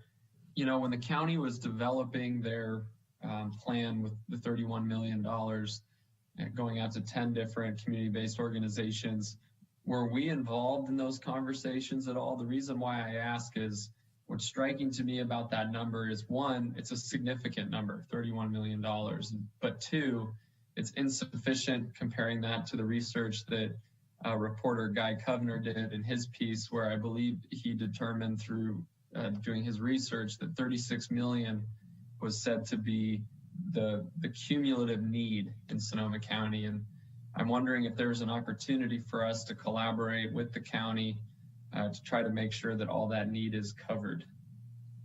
So I'm going to speak a little bit on Megan's behalf. We were invited to informational sessions. The county told us what the program would look like. The funding is federal funding. The cities have requested us several times to be more actively involved. You're going to hear more about the program as we learn more about the program. This was a county program and county choices in the development of the program. Okay, well, I've said it here before, and I'll say it again. I think that if we have determined collectively as a community that 36 million is the number, and we're short by about 5 million, I hope that we can start having conversations with our colleagues at the county about what are we going to do when we run out of 31 million and there is still a significant gap. And I'd be happy to be part of those conversations if we decide to go that way. Okay, any other questions from council members? All right, let's go ahead and go to our public comment. For folks interested in giving live public comment, go ahead and hit the raise hand feature on your Zoom.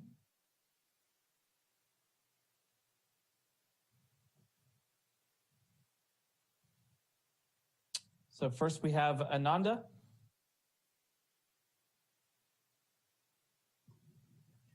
Good afternoon, Mayor Rogers and council members. Ananda Sweet with the Santa Rosa Metro Chamber of Commerce.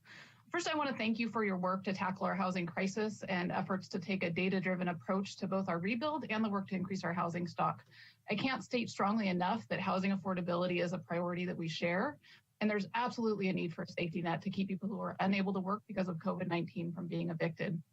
This protection, as you know, already exists at a state and federal level, so that without any local ordinance, tenants are protected from eviction for COVID-related non-payment of rent, and late fees and interest are already prohibited. We urge you in looking for additional support for tenants that you maintain a data-driven approach and that you consider the impact of additional restrictions on our long-term housing infrastructure and housing affordability. Additional layers of local protection that remove a rental housing provider's ability to evict a tenant and for reasons unrelated to COVID impact or ability to pay rent represent an enormous burden and risk for rental housing providers. Without complete public funding, expanded eviction restrictions add to the financial uncertainty and distress for the entire housing industry and will magnify our housing shortage.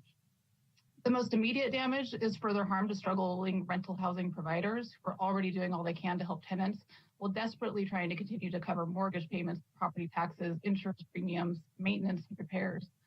The majority of these are small private rental housing providers who will not be able to continue to cover these expenses while foregoing the rental income they depend on for their own livelihoods. Added layers of local ordinance that offer no protection or assistance to rental housing providers and actively add to their liability and risk will discourage housing providers from keeping units in the rental housing market, reducing our rental housing availability and increasing rents in the long term, adding to the housing cost burden for many. There was a rental housing shortage prior to COVID-19, and burdensome ordinances and lack of assistance for rental housing providers will further damage our housing infrastructure and housing affordability. Your leadership and continued focus on healthy housing market are critical to our economic recovery. Thank you. Thanks, Ananda. So I'm looking to see if there are any other hands. We have Rovi.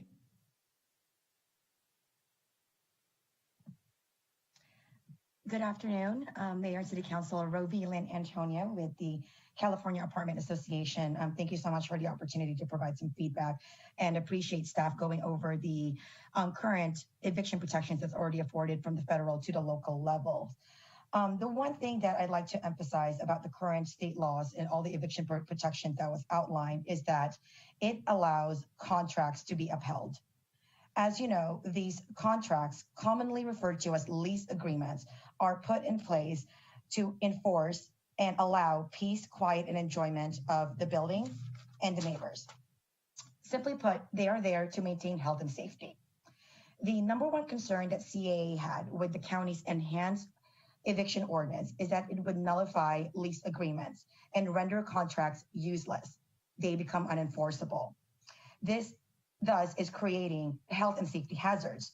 For example, under current state laws, a landlord may recover possession of their unit if a tenant sublets without permission, thus bringing in unauthorized occupants that may pose danger to other residents. They're also, especially with entering unit to inspect smoke detectors and unlawful use of the property. With the current ordinance that the county adopted, it would allow for these actions to take place without any consequences. So thus creating a health and safety concerns. The current state protections on rent and evictions has significantly evolved over the years through AB 1482, 3088, and SB 91. There are no current scenarios that state would allow for eviction to take place, especially when it comes to minor lease violations. Currently, right now, in order for a landlord to even evict a tenant on a lease agreement, it would have to be a material breach of agreement. What it's looking like here is that we have a real problem that we need to solve, and that is not the issue of evictions. The issue here is what to do with the growing rent that tenants are accruing, especially for those who are not going to be afforded the benefits of SB 91 since they fall over the 80% AMI threshold. I believe that the city would be helpful in entering a conversation about how to deal with those renters and how to help them and make sure that the obligations of the housing providers are also met to make sure that they do not lose the housing that they're providing for current city renters. Thank you so much for your time. Thank you, Rovi. All right, last call for live public comments. That's what I thought. All right, Susie, last one, and then we'll go to our recorded public comments. Hi there, my name is Susie Dershowitz. I'm the housing policy attorney from Legal Aid of Sonoma County. I'm calling to say thank you so much for the excellent presentation and just provide a little bit more background. Legal Aid worked really closely with grassroots tenant leaders and organizers to advance the strengthened protections that were adopted by the Sonoma County Board of Supervisors. We advocated for a ban on evictions, except those necessary for public health and safety, because our clients and community members were being evicted for minor lease violations and bogus nuisance allegations during a deadly pandemic. For example, parking in a handicapped parking spot, was landing our clients and community members in court. So we really appreciate the bold leadership and action taken by the Sonoma County Board of Supervisors, and would be happy to answer any questions or speak with any of the city council members about the protections that are currently in place and ways to strengthen those protections going forward. Thank you for your time. Thank you, Susie. All right, we'll bring it back and we'll hear, do we have any pre-recorded voicemail public comments? Yes, we do.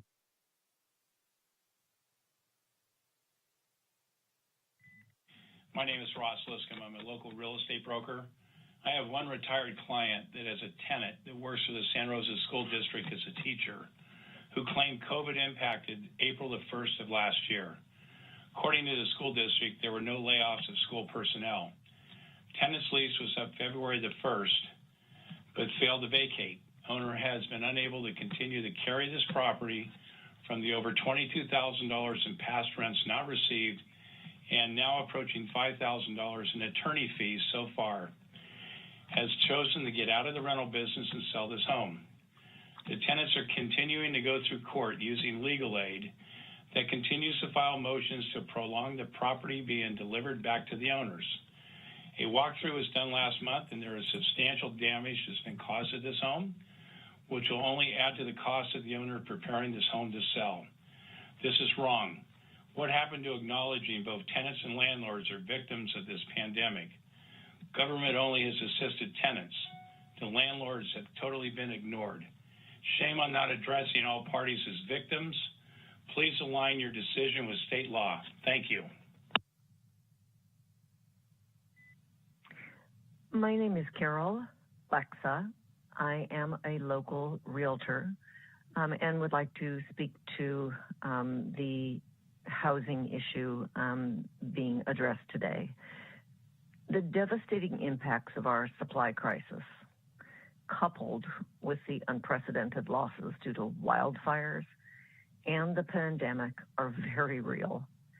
As you consider adding another layer of regulation onto rental housing suppliers in Santa Rosa, remember that landlords are under enormous pressure and suffering from losses already. Additional regulation may destroy the basis for our rental housing by driving small housing suppliers out of business and out of the area. Please consider the layers of federal, state, and county ordinances and mandates already in place to protect tenants. In large part, rentals in Santa Rosa, whether single-family homes, condos, ADUs, or small multifamily units, are primarily owned by individuals or families. These small, locally owned rentals are the core of our rental housing stock, not the faceless investor corporations. Owners of housing were not responsible for the pandemic, yet they are asked to bear the financial burden, either in part or in full. Many of tenants and owners don't fit within the income levels for assistance, and those who do are still asked to forgive 20%. For many of the mom and pop owners, the losses are crushing. Small landlords get no unemployment assistance, no PPP, and have had no mortgage assistance programs. Rental contracts are vital for equity. They protect both tenants and landlords. Overlapping and burdensome ordinances seriously impair the rights that tenants and landlords have under legal contracts and hurt our entire rental housing economy. Measures are in place to protect the fundamental right right to housing for those suffering from the pandemic. Please don't place all the burden on small landlords. Align with state provisions and find a way to support tenants and landlords as we emerge from this crisis. Thank you very much. All right, Mayor, that concludes voice message public comments on item 3.2. Great. I'll bring the discussion back to the full council then. Sue, can you frame for the council what type of direction you need from us today? Certainly. If I can get my video back on. Yes, as it currently stands, the county ordinance is, the new amendments to the county ordinance are effective within the city of Santa Rosa. If the council desires to take any alternative path, we would ask that they give staff direction, and we would come back at a later time with a report item with an option for action. If the council is comfortable with moving forward and allowing the current county ordinance to remain effective within the city limits, we simply would ask for that direction, and there'll be no further action necessary. Okay. So we'll go ahead. We'll start with Councilmember Sawyer. You've got your hand up. Thank you, Mayor. I'll just kind of refer to my notes. First of all, I just wanted to bring to the attention of the council that since early last year, the legislature has worked its darndest to really come up with a comprehensive list of important protections for tenants. It has evolved. They are truly comprehensive, and I think that if you were to hear those protections as mentioned by our city attorney, you could agree that they are comprehensive and offer the kind of protection so vital to our tenants, but also balanced with some of the more important protections that are needed by our landlords as well. And because that rental housing needs to be protected because it's used by so many of our residents. And if those protections are not in place, we could start to lose, as we already have, some of the housing stock, some of the rental housing stock that is so important to our residents. I think also it's important to note that the model, the state model, is one that is primarily, I believe, and please correct me if I'm wrong, Madam City Attorney, is the model that is embraced by most of the cities in the state. If that's your knowledge, and it tends to be, because of the way it has evolved, the model that is embraced by most cities in the state currently. That's true. There are a number of cities that have taken further action. There are several cities that have taken action similar to what the County of Sonoma has done. But it is my sense that overall, the majority of the cities are operating under the state protections. Okay, thank you. And I think that's due in no small part to the effort of the legislature to create those protections. And contrary to the comments made by Legal Aid, the state also offers protections from frivolous actions on behalf of landlords, to say that if someone were parked in a handicap zone, that would be considered a frivolous action and protected under state law in some of the finer language, if I'm not mistaken. So the use of these minor infractions are really prevented, or the tenants are prevented from those kinds of actions by landlords. So I'm really in favor of moving forward with the state law. I think it's come a long way. And in addition, if I'm not mistaken, and Madam City Attorney, if you can weigh in here as well, we would actually not need to take any action, as we would not be coming up with our own ordinance. We would just be willing to adhere to the state's provisions. Is that true? The council would have to take action to confirm that we are taking the city out of the county ordinance. Otherwise, the county ordinance is drafted in such a way as to apply uniformly throughout the county in both the incorporated and unincorporated areas.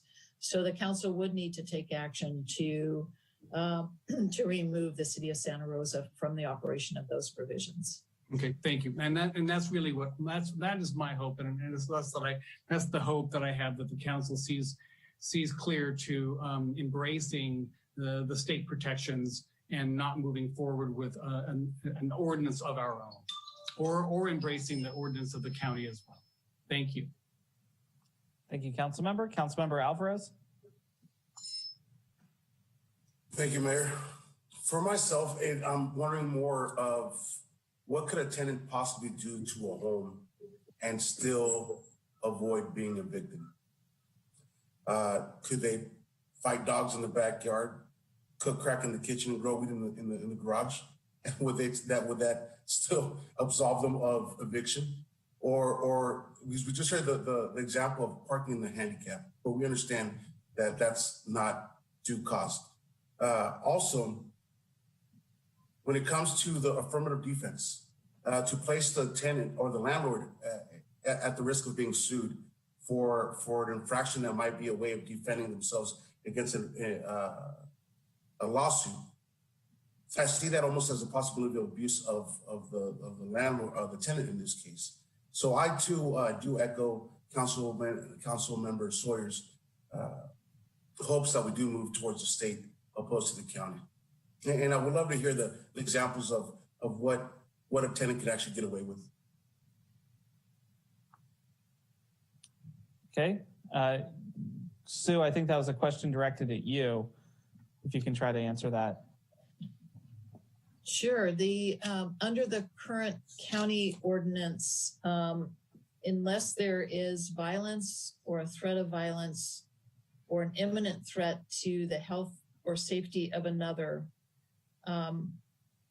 again, I guess we'll take out, if you're going to take the unit off market and either you're going to move into it or your family's going to move into it, that's one exception. If it's for failure to pay rent during that time period of March 1st, 2020 and June 30th, 2021, that also is exempted. But otherwise, aside from those two, you are subject to eviction only if it's necessary due to violence or threats of violence, or when the tenant poses an imminent threat to the health or safety of another. So I literally could remove all the sheetrock from the home and would avoid those instances. Right. What you'd avoid is eviction. You could still be sued by the landlord for recovery of the damages that you've caused, but you could not be evicted from the home. So there are remedies that are available to the landlord, but not eviction. Eviction would be taken off the table until the end of August. And at the end of August, then we could seek the help of code enforcement. No, that would likely be a private matter between the tenant and the landlord. So that would be a private right of action. Thank you, sir. Sure. Okay, Councilmember Tibbetts, you have your hand up. Yeah, thank you, Mayor. You know, I have a lot of thoughts on this, so if you all bear with me. Back in 2017, 2016, when rent control was the hot topic, Chris, when you and I are getting elected to council, if my memory serves, we were both supporters of rent control. And I was at the time because we were seeing pretty commonly rents in excess of 30, 40, even sometimes 50%. And that's where I saw our community falling out of balance. And that's where I felt that it was really important to side with tenants and make sure that they're paying $2,000 this year. They're not going to be surprised a year later and have their housing put in jeopardy amidst a housing crisis because their rent was increased to $3,000, $3,500 just because the market would bear it. I always was a big proponent of I remember I explicitly used to cite Oregon's legislation when they were the first to bring it forward. It was, to me, a very reasonable approach. It allowed landlords, property owners, to be able to recover some of their investments. and be able to kind of march forward, but it also gave some sense of predictability to tenants who needed to budget for their own futures.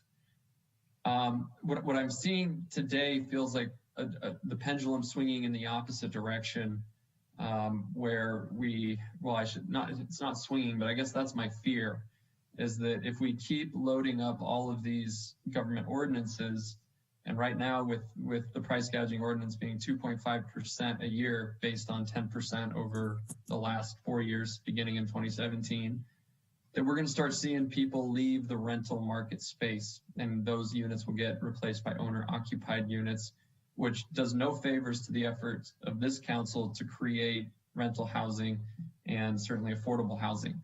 I heard recently that 42 units of rental housing last year were sold as investment properties and turned into owner occupancy units. That's 42 units we lost off the rental market. And I only think we created 100 or so affordable housing rental units. And the other problem that I'm having right now with the county's ordinance is we have not seen, well, at least I have not seen data on evictions. And I know that that's because there are protections in place and that there is potentially a cliff looming out there. But that's why I think it's so important that we have $31 million at our disposal at the county, and hopefully the city can, cover any gaps that have been empirically determined. Because, when we talk about balance in the community, the way I see it is my job is always to protect somebody who's vulnerable to losing their housing. That's first and foremost in my priorities matrix. But I also have to look out for people that own investment properties as well, to the best of my ability, and balance those interests. And, I guess what I'm trying to say is I think that we should stick with the state ordinance for now. I think that we should actively work with the county and a lot of these community benefit organizations to keep our fingers tightly on the pulse of what's going on in terms of evictions or pending evictions. But my concerns are similar to Councilmember Alvarez's. There's just so much in this county ordinance that I think could be problematic. And one of the biggest problems that I don't think we're talking about that we have to have a conversation about pretty soon is what is this going to do to the functionality of the courts? And how are we funding the courts to take on the caseload that they're probably going to experience? So, that having been said, I expect that we'll be acting together in unison as a community to be strong and work together and take care of one another. And if I get any sense that that's not happening, that people are getting taken advantage of, that people are losing their housing, I'm going to change my tone really quick. And I'm here going on the record saying that. But I think right now, I think the state law is pretty comprehensive, and I think we should give it a shot. Thank you, Councilmember. Councilmember Fleming. It is oftentimes my role to diverge with our council a bit here and suggest that we do what the board has done and adopt their policy as our own, because while things are really difficult for renters or landlords, things are also really difficult for tenants. And the major difference here, I think, is in the false equivocation here that it is a choice to be a landlord and it is a service that we provide to the community. However, it does remain an investment, and the risk to folks becoming homeless or having housing instability, not just for adults, but the long-term adverse childhood experiences have long-term economic impacts as well. And so there are certain costs and certain risks with going with more regulation, and I fully accept that. And I am not unsympathetic to the landlords in our communities and the challenges that this presents. However, the vulnerabilities of the tenant population are just of a significant magnitude larger than the vulnerabilities of the landlord population, which is not to say that the landlord population doesn't have some vulnerabilities at all. And I know that landlords are really, really going through it. So I in no way mean to diminish their experience whatsoever. But I just think that if you take the average individual familial wealth, intergenerational wealth of the average renter and compare that with the average landlord, you would see something, in an order of like 10 to 1, 20 to 1, that's probably a very conservative estimate of the safety net differential between the two groups. That having been said, landlords, if they pull out of the market in providing quality rentals, and I may be the only renter on the council here, so I'm not unbiased. I have a great landlord. It's a mom and pop, and they're really wonderful people. And I do everything I can to never bother them. And at the same time, as I want to protect tenants, I am very interested in exploring ways that we can support the rental market. Not only our mom and pop landlords, and I wish there were a way to differentiate here between the mom and pop landlords and the large out-of-town Chicago-based, the apartment association folks who are predatory and provide a greater level of protection and support for our local folks. I know in my district, the vast majority of renters like myself rent from people who own their homes who also live in District 4. And so, it really is a community, and we get pretty good service from those mom and pops, but I'm not certain that that's the case across this city. And so I will be supporting the county's measures. The other thing that I want to keep in mind is that the county tends to be a more conservative body and much, much less interested in diving into these matters. And I think it really says something that they stepped out on this limb and were willing to go the extra mile for tenants in light of the public health disaster. Without the public health disaster, I'm not sure that they would have done it. And they are frankly responsible for maintaining public health in our county. And if they believe that this is necessary for public health, we in the city have very little to do with protecting our residents from COVID-19 beyond the enforcement measures that we have instituted. And I find it hard to believe that a slightly more conservative body would have put this forward if they didn't believe it was absolutely necessary. Thank you for hearing my comments. Thank you, Councilmember. Councilmember Sweathelm. Thank you, Mr. Mayor. Not reiterating, I thought Mr. Sawyer framed the information as I would. And I like looking at the data. So we've been provided with the data. The one kind of disappointing thing with what the county has done, I'm not sure if they asked for our opinion. And I don't know, other than anecdotal information, about what led them to do the restrictions, which are more restrictive or beneficial for one party or another than what the state has. I think the state guidelines are very effective. In fact, the situation is proving, as we're hearing, that County of Sonoma is actually moving to the orange tier effective tomorrow. So the situation is getting better for more even keel approach with the data that I've seen. I'm supportive of just staying with the state standard and not go with the county standard. Thank you. Thank you, Councilmember. Vice Mayor. Thank you, Mayor. I believe that, well, one, I think that if we had data that really showed the eviction rates and, people that have a loss of income, because my fear, which I believe is occurring, are that people are taking advantage of the fact that they don't have to pay rent right now, or that they can't get evicted. Therefore, really not looking at the long-term effects that these ordinances aren't going to stay in effect forever. And there's definitely going to be some not so great outcomes once they are not in place. But with that being said, I agree with Councilwoman Fleming about protecting our tenants. I don't think August is that far off. And I do think that the economy is recovering. Speaking on what Councilman Alvarez said about someone destroying a home, I really feel like if they weren't destroying a home a year and a half ago, that probably would not be the case now. That would be an extreme case. And I do understand that there are going to be cases that are extreme, but they're also, for the majority of the people that have been renting homes for a really long time, that have fallen on hard times, it's going to be consistent, and they're going to be consistent. It's just financially they're falling on really hard times. So I'm going to say that I would like to go with the county ordinance for right now, that we don't need to adopt our own, and just knowing that we can always come back to this if we need to. All right, thank you, Vice Mayor. So for me, I will say I am technically also a tenant, and I do live in my fiance's home. And I'll tell you right now, if she had said no when I proposed, it would have been really awkward that she couldn't evict me. For me, the county ordinance is a bridge just a little bit too far.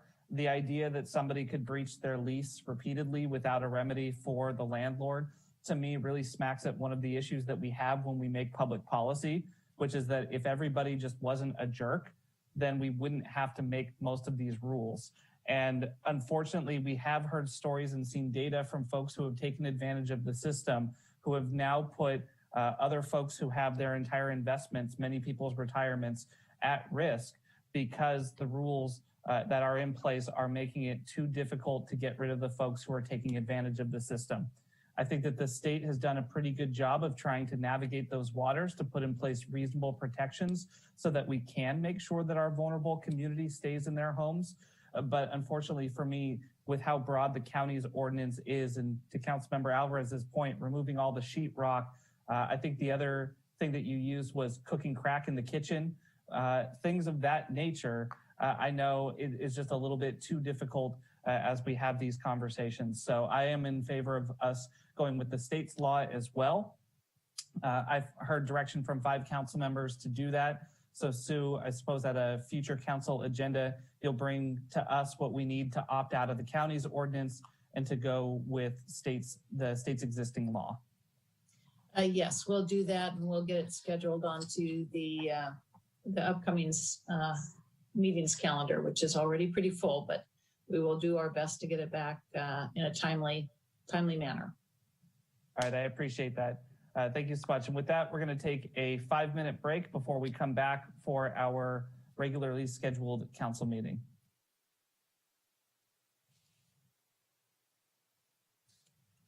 Thank you.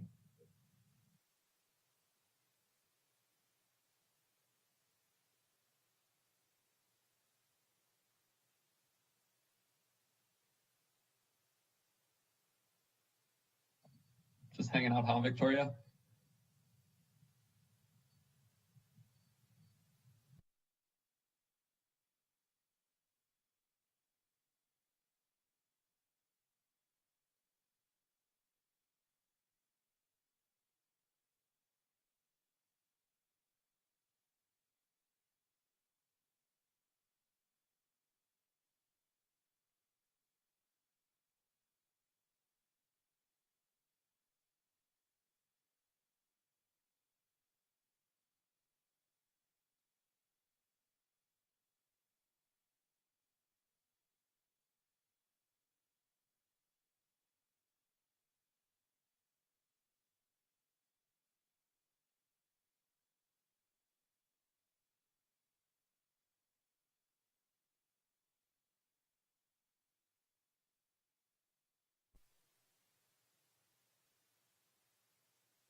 All right, Madam City Clerk, I recognize a quorum of council members are back. Let's go ahead and take the roll and resume the meeting.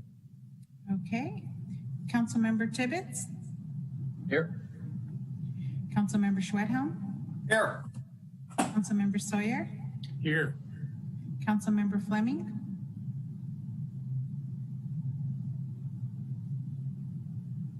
Councilmember Fleming? Present. Thank you. Councilmember Alvarez? Present. Vice Mayor Rogers? Present. Mayor Rogers? Here. Let the record show that all council members are present. All right, thank you so much, Stephanie. For those of you who are just joining us, we just completed item 3.2, our study session. We're now going to move into our regular session, starting with a report from our closed session earlier today. The City Council did meet to discuss what the process is going to be for moving forward with an interim city manager, as well as a more long-term permanent recruitment. The council did give direction to our HR director to begin reaching out to a number of different firms that we've worked with before on candidate searches to bring to us a list of retired annuitants that may be able to step in the interim role here over the next couple of weeks. It's anticipated that an ad hoc committee will begin to meet next week to start to vet some of those candidates and to make a final selection to provide ample time for both the city manager and that individual to get on the same page moving forward. Simultaneously, that ad hoc committee will work with our HR director to create an RFP, a request for proposals, for a executive search team to begin the recruitment process for our next city manager. And that ad hoc committee is going to be myself, Vice Mayor Rogers, and Councilmember Schwedhelm. So we will discuss more fully as we flesh out that process. Once we have that candidate search team in place, we'll definitely reach back out to the community and provide a number of different community engagement and participatory elements for folks in selecting our next city manager. Madam City Attorney, did I miss anything? No, you provided a very good summary. Thank you. Great. We'll move on then. We do not have any proclamations or presentations today. Mr. City Manager, do we have any staff briefings? Yes, we do. 7.1 COVID response update. After just 3 weeks in the red tier within California's blueprint for a safer economy, Sonoma County will move into the less restrictive orange tier beginning on Wednesday, April 7th. Moving from the red tier into the orange tier means, among other things, that restaurants, including wineries, breweries, distilleries that serve meals, are allowed to operate indoors with 50% capacity or a maximum of 200 people. Retail establishments are allowed to operate indoors at normal capacity. Places of worship and movie theaters are allowed to operate indoors with 50% capacity or a maximum of 200 people. Gyms, health clubs, including yoga studios, are allowed to operate indoors with 25% capacity. Museums, zoos, aquariums can offer indoor activities at 50% capacity. Breweries, wineries, and distilleries that do not serve meals may open indoors with modifications. Bars that do not serve meals may open outdoors with modifications. Non-essential offices can open indoors with modifications. However, telework is strongly encouraged. And finally, graduation and commencement ceremonies can be held outdoors at 33% capacity with assigned seating. More details are being disseminated, and we are adjusting our website to reflect the details into the new tier. Also, I believe this afternoon, the governor also announced that we are heading towards a full reopening in mid-June, and the city is on a similar track to provide opening, and more details will be following in the upcoming weeks. And then if there are no questions, we'll go to the second update. Council, any questions on the COVID-19 update? Councilmember Alvarez, your hand is up. Is that from the last item, or is that on this one? All right, we'll keep moving. So 7.2, Community Empowerment Plan, Magali Tejas to present. Good afternoon, Mayor Rogers, members of the council. Thank you all so much for this opportunity to provide a quick brief on the Community Empowerment Plan update. So we have a couple of projects we want to update the community on. So with the Santa Rosa Police Department lowrider patrol car, the retired patrol car is now available for the project to begin. We've developed a plan to work with all the individual car clubs represented by the Sonoma County Lowrider Council, who will have a specified project within the work needed to complete the vehicle. We're hoping to be able to have a completed vehicle by this fall. We secured a stereo donation from Enterprise Rental Car. We are currently working with the Marin Latino Peace Officers Association to secure additional funding. The Sonoma County Lowrider Council would like to name the vehicle the Mary Lou after SRPD officer Mary Lou Armour, who passed away last year. Her family has given us permission to move forward with a dedication. So with the Multicultural Roots Project, during the month of March, in honor of Women's History Month, we highlighted women from our BIPOC communities. The team is working on developing themes for upcoming months, including youth community leaders and leaders from our LGBTQ+ community. For our digital engagement platform, the Office of Community Engagement secured a contract with Bang the Table for their Engagement HQ digital platform. And this platform will especially assist our engagement efforts with community members that have mobility or transportation constraints, lack of childcare, or other factors that prohibit them from participating in some of our events. Post-pandemic, this tool, in tandem with our in-person events and activities, will allow us to engage with a larger portion of our community. The platform is composed of a variety of tools such as digital mapping, virtual post-it notes, storytelling, surveys, polling, and more. So one example of an upcoming program is the Social Justice Mapping Project, which will allow residents to assist us in identifying and sharing historic spaces and stories that took place locally. The site is currently being developed, and the name of the site will be Let's Connect SR. We are developing an outreach strategy to let community members know about this resource and how to navigate it. Staff training will take place this month, and this site will be up and running by early to mid-May. And that is the end of my report. Thank you. Great, thank you so much. Council, are there any questions on that update? All right, seeing none. Was there another update, Mr. City Manager? For the final update, 7.3, glass fire recovery update, Mr. Paul Lowenthal. Good evening, Mayor Rogers, Vice Mayor Rogers, members of the council. Paul Lowenthal, Assistant Fire Marshal at the Santa Rosa Fire Department, with a quick glass fire update. Following yesterday's joint city, county, and state debris task force meeting, and then yesterday's citywide recovery task force with the watershed and debris, we feel that we're now at a good point where we can start decreasing staff activity as it relates to recovery. Things are progressing pretty smoothly.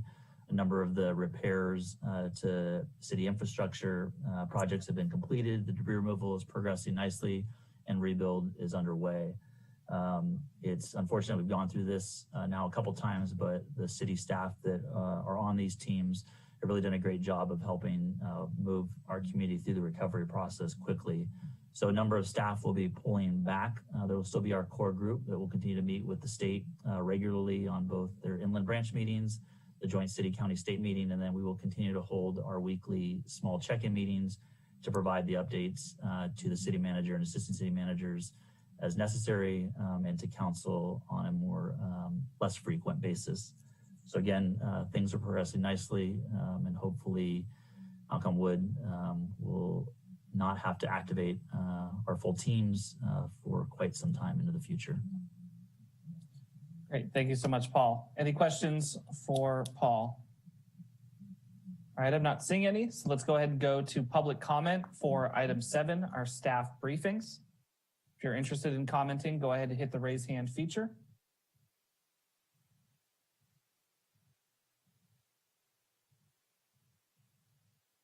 Okay, I'm not seeing any.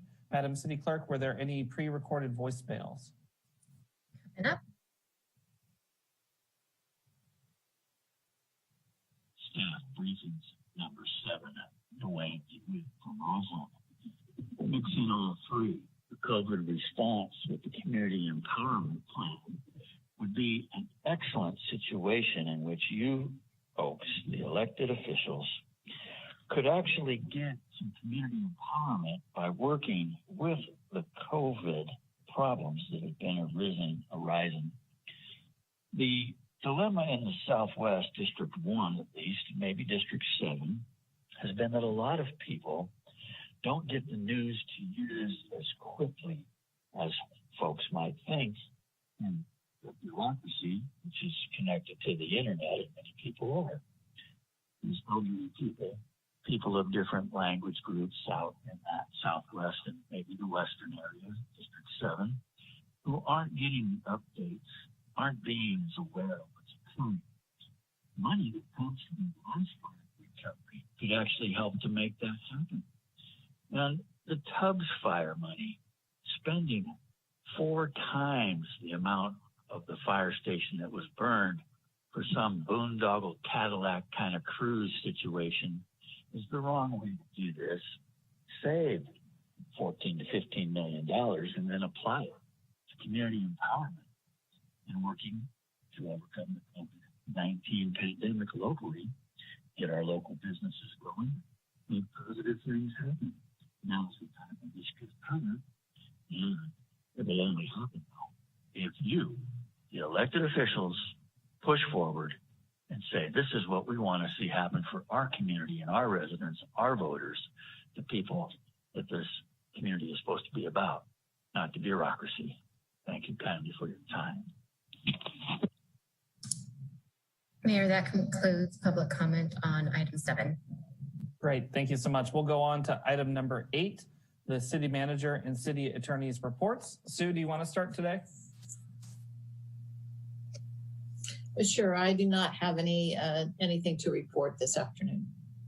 Okay. Nor do I. All right. Item 9, are there any statements of abstention from the council members? All right, seeing none, we'll go on to item number 10, mayors and council members reports. Does anybody have a report for us today? Let's go ahead and start with Councilmember Alvarez. Thank you, Mayor. I'm happy to report that I've appointed Madonna Feather Cruz to our Board of Community Services at the at-large position to be effective immediately. Thank you. Thank you. Councilmember Tibbetts.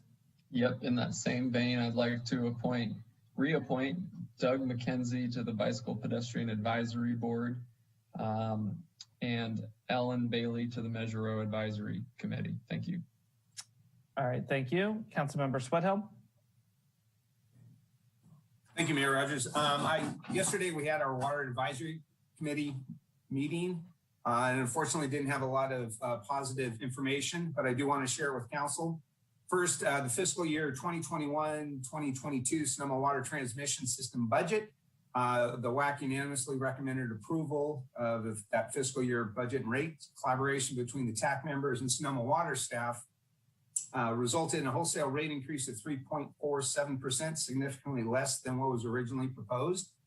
And then Deanna or Stephanie, could you put up slide 1 about some of our water supply conditions?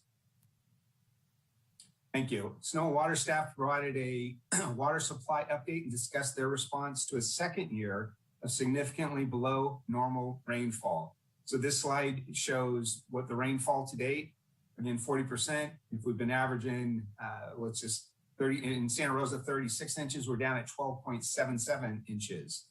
If you could go to slide 2, which will show our reservoir storage. This is very important for Lake Sonoma and Lake Mendocino.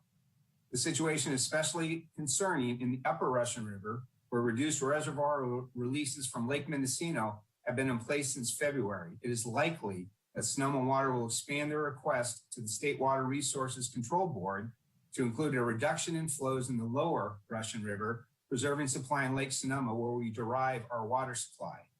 And if we can go to slide 3. So without additional rainfall, it'll be our driest year on record. The 2 reservoirs are at the lowest levels for this time of year in the history of the operation. So The state would also include another request to the state would also include a recommendation for reduction of Sonoma Water's diversion from the Russian River, which would result in a request for water contractors to reduce water use. And lastly, what are we trying to do proactively besides conserve? If you can go to slide 4. Sonoma Water Saving Partnership has been implementing a robust multimedia dry year campaign.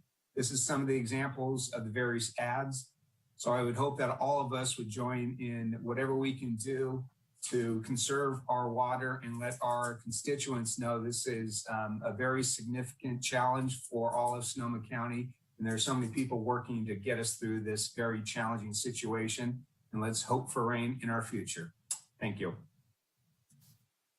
All right, thank you, Councilmember. And I know we have a number of items coming related to that conversation topic for the council as well. Councilmember Fleming. Thank you, Mr. Mayor, and thank you to Mr. Schwedhelm for his commitment to dealing with our water issues. That is oftentimes one of the more challenging tasks to get somebody to commit as deeply as he has. And for my part, I will be showering as infrequently as possible. And so you can all be very grateful for the Zoom situation that we are in at present. Now, if we don't have water and we return to in-person meetings, you may not like that as much, but we'll have to see how that goes. So, but at any rate, it's a very serious situation and there's a lot that can be done. And I implore you to check out the resources on our city website. I have 2 announcements today. One is that if you don't already know that Mr. Tibbetts has been appointed the chair of the Rationale Enterprise District. It was an honor that I had last year, and one that, in spite of having a brand new baby and being a little bit tired, just based on, that he looks a little haggard, he has been carrying off quite well, as well as leading us through the downtown subcommittee expertly, only missing one meeting because his wife was in labor. So I think we can let that go. So at any rate, I want to thank Mr. Tibbetts for stepping up in a time that must be really busy for you. And that dovetails on my next point, which is Mr. Tibbetts did suggest and encourage me to pursue the Metropolitan Transportation Commission.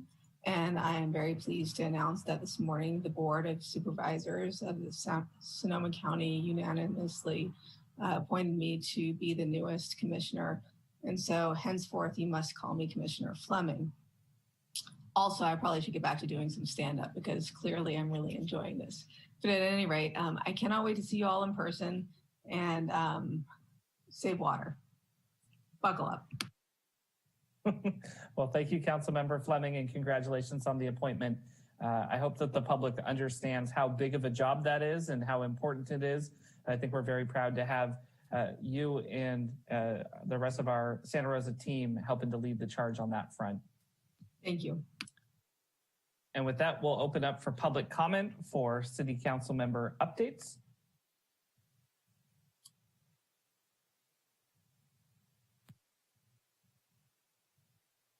I'm not seeing any hands. Do we have any pre-recorded voicemails? Yes. Item 10.2 Board Commission Committee Appointments. Under 10.2.1, Dwayne DeWitt from Roseland. Item 2 on this matter involves 2 new positions apparently for this committee. And the agenda at the bulletin board doesn't state how these got started and who's to fill them. In the sense, are they specifically from an organization or an agency, or is it something where members of the community could participate? It's very important for the community to understand that these unelected positions control quite a large budget as taxpayers' money that then gets funded in typically to programs that have an impact upon the community.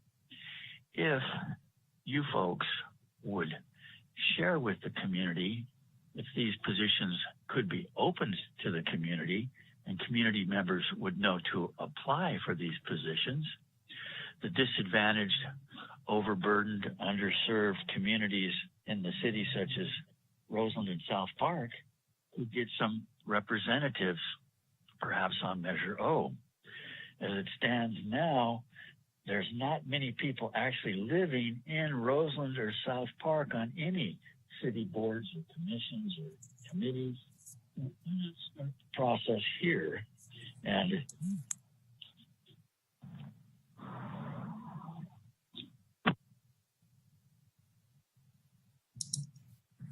that concludes public comment on item 10, Mayor. And I do apologize that item voice message was miscategorized and it should have been played under public comment for 10.2.1. It's all good. We'll let Dwayne sort of kick it off for us. We will go on to that item 10.2.1. Madam City Attorney, do you want to walk us through it? Happy to. The 10.2.1 is for the council to provide direction to the mayor regarding letters of interest received for appointment to vacancies, to several vacancies which are listed. So it includes the Local Agency Formation Commission, LAFCO, for an alternate position, Measure O Oversight Committee for 2 positions, Remote Access Network RAN Board to replace Tom Schwedhelm, and the 4th, the Sonoma County Oversight Board for 1 position, an alternate to fill a vacated term of David Cook in Sonoma. I am not aware of whether there are any late nominations have been received, but we're also looking for the council to authorize the mayor to vote on these late nominations or recommendations at the City Selection Committee meeting or the Mayors and Council Members Association Board meeting. I do believe that that voting will take place this coming Thursday. Okay, let's take these one by one. Let's start with item number 1, the local agency formation. Actually, let's do public comment on all of these first. We already heard from Dwayne. Let's see if there's any live public comment, and then I'll come back and council, let's go through them one at a time if that works. I'm looking for any hands for folks on this one. And I don't see any. All right, let's go and bring it back to council then. So item number 1, the Local Agency Formation Commission. There's the 1 letter from Councilmember Slater from Sebastopol. Is anybody willing to make a motion? Councilmember Schwedhelm? I will make the motion to support Mr. Landon for the LAFCO position, or I mean, Mr. Slater. Second. All right, motion from Councilmember Schwedhelm, second from Councilmember Sawyer. Let's go ahead and call the roll. Councilmember Tibbetts? Aye. Councilmember Schwedhelm? Aye. Councilmember Sawyer? Aye. Councilmember Fleming? Aye. Councilmember Alvarez? Aye. Vice Mayor Rogers? Aye. Mayor Rogers? Aye. That motion passes with 7 ayes. Great. There were no letters that were received for items 2, 3, or 4. So if anybody has a motion for how they'd like for me to proceed in the meeting on Thursday, I'm all ears. Councilmember Schwedhelm? I believe, didn't we Measure O Oversight have 2 letters? Councilmember Ford from Cotati and Councilmember McDonald from Petaluma.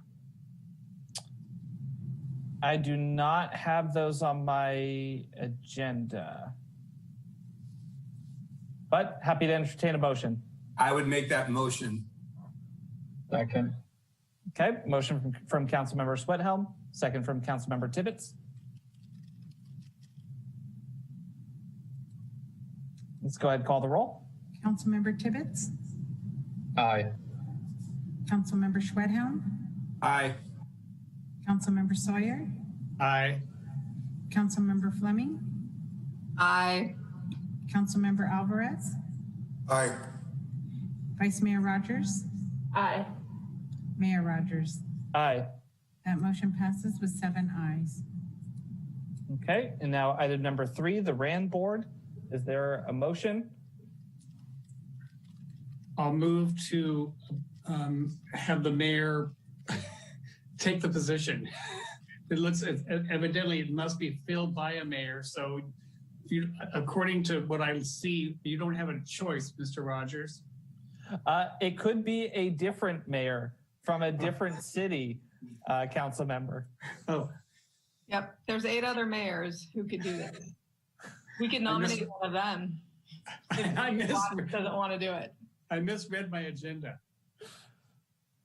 I would second his motion to allow our mayor. And just, Mr. Mayor, I did have a conversation with one other Sonoma County mayor. I believe she will be expressing a letter of interest for Thursday's vote.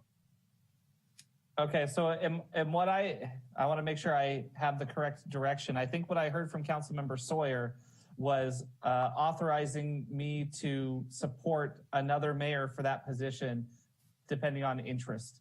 That's correct. And was that the motion that you're seconding, Councilmember Sweathelm?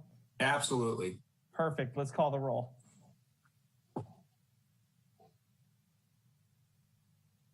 Councilmember Tibbetts? Aye. Councilmember Schwedhelm? Aye. Councilmember Sawyer? Aye.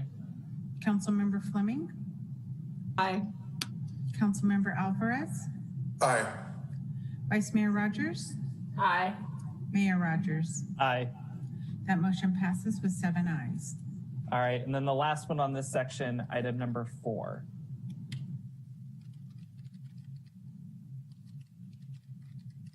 Looking for I make a motion that the mayor use his discretion and to have a discussion with the body and support a nomination that comes forward during that meeting. Second.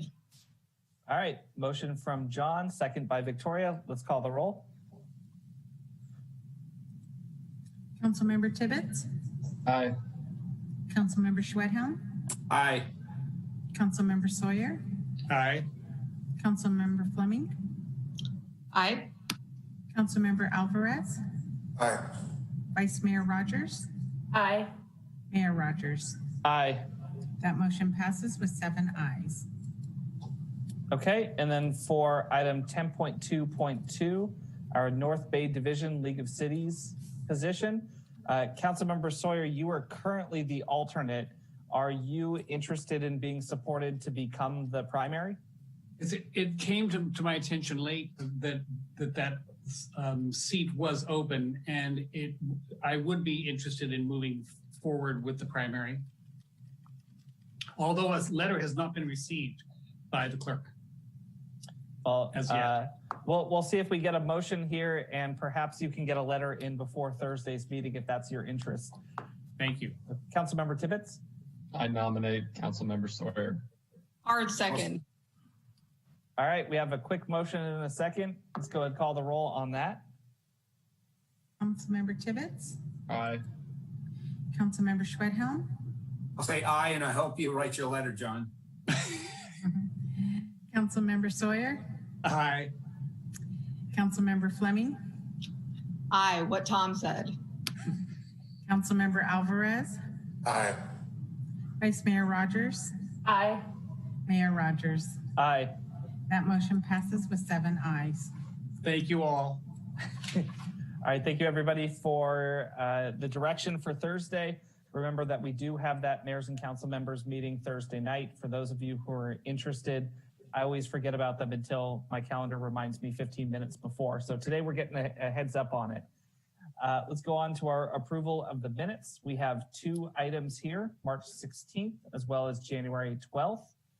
Do we have any public comment on the minutes?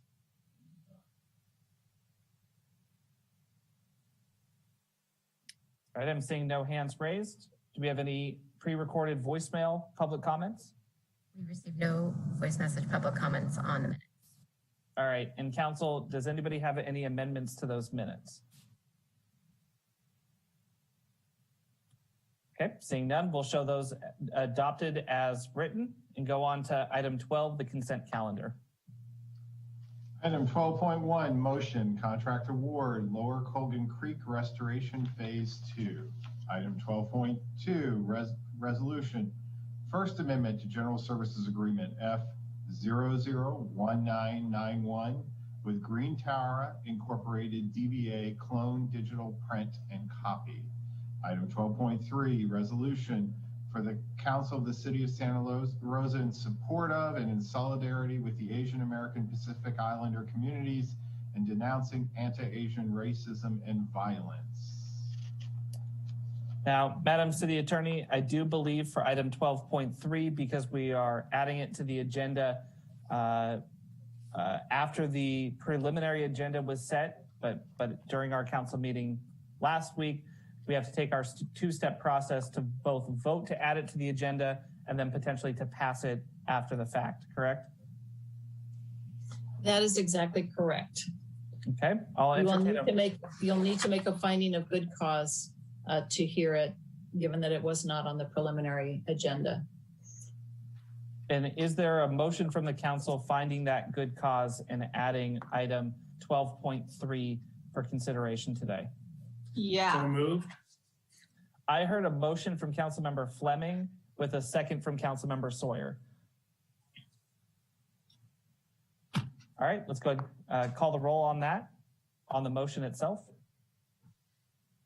Councilmember Tibbetts. Aye. Councilmember Schwedhelm. Aye. Councilmember Sawyer. Aye. Councilmember Fleming. Aye. Councilmember Alvarez.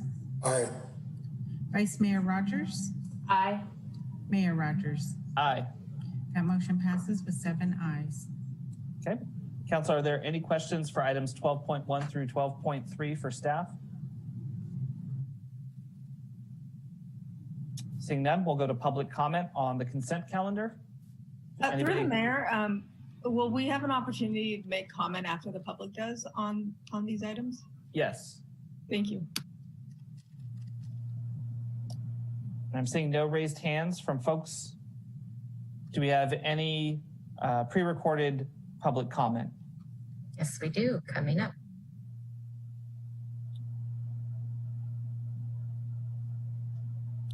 Item 12.1 under consent, Wayne DeWitt from Roseland. Regarding the Colgan Creek rebuild, it's a good thing to get this funding. I've not been able to look at the entire file for quite some time, but one of the hopes of members of the community who live near Corby Avenue is that there be an improvement at the bridge at Colgan Creek and Corby Avenue next to Baker Avenue. That bridge is very narrow and pedestrians are in danger when they walk across it. It would be possible to use 2 smaller pedestrian bridges on each side of the road to enlarge the bridge space in a way without taking any out from the roadway.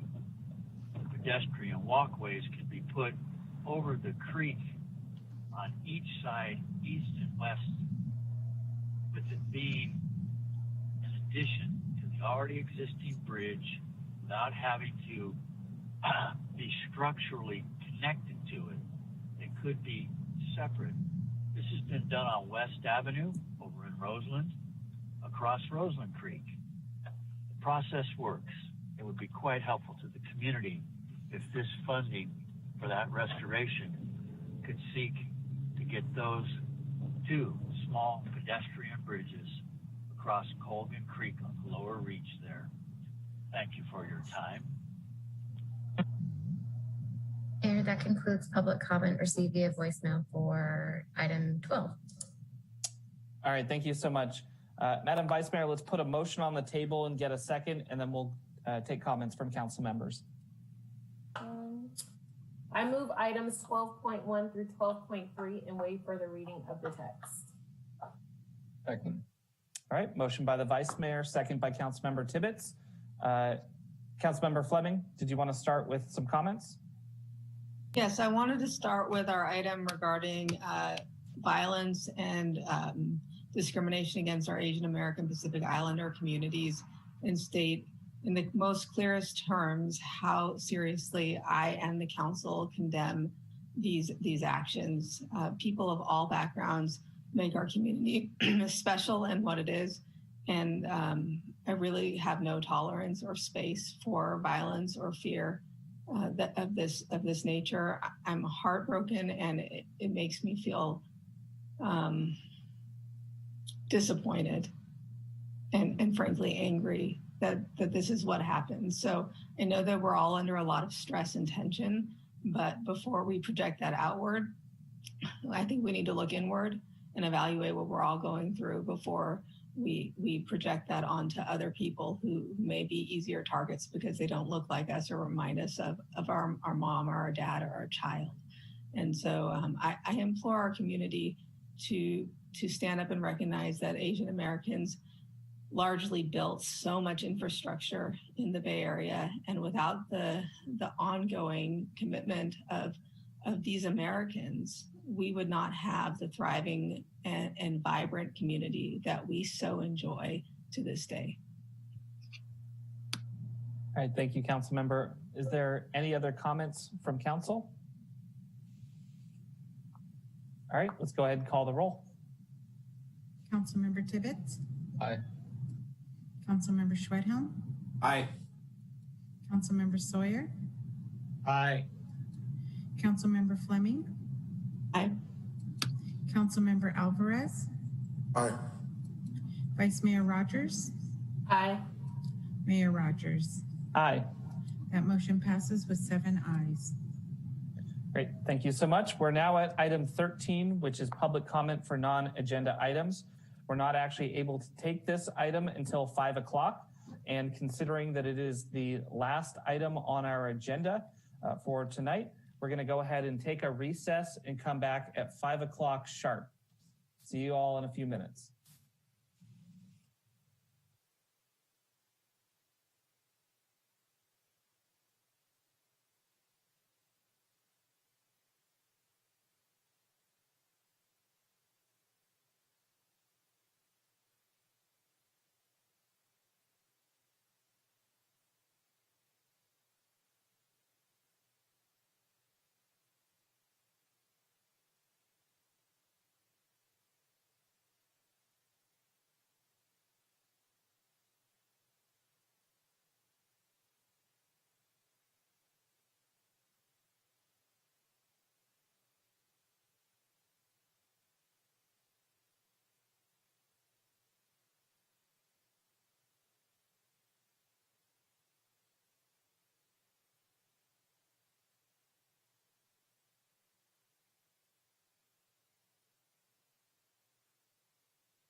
minute early.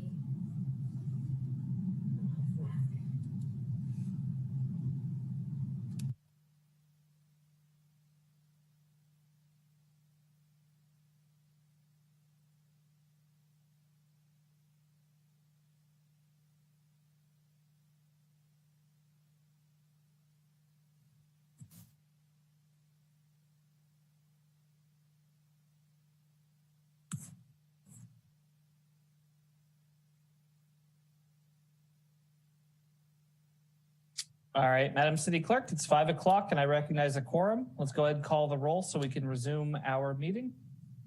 Okay, thank you, Mayor. Councilmember Tibbetts? Here.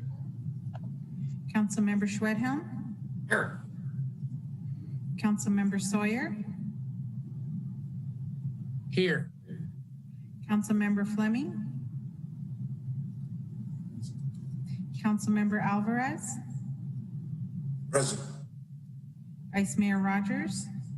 Present. Mayor Rogers? Here. Vice Mayor Fleming, have you joined us? I am not Vice Mayor Fleming, but I do appreciate sorry. honorific. I'm Victoria, and I am here. Councilmember Fleming? Thank you. Commissioner Fleming, I should say. Indeed. Thank you. Let the record show that all council members are present. Great. We'll go on to item 13. That's our public comment for non-agenda items. If folks of the community are interested in addressing the council on items that we did not discuss earlier today, go ahead and hit the raise hand feature on Zoom or hit *9 on the phone.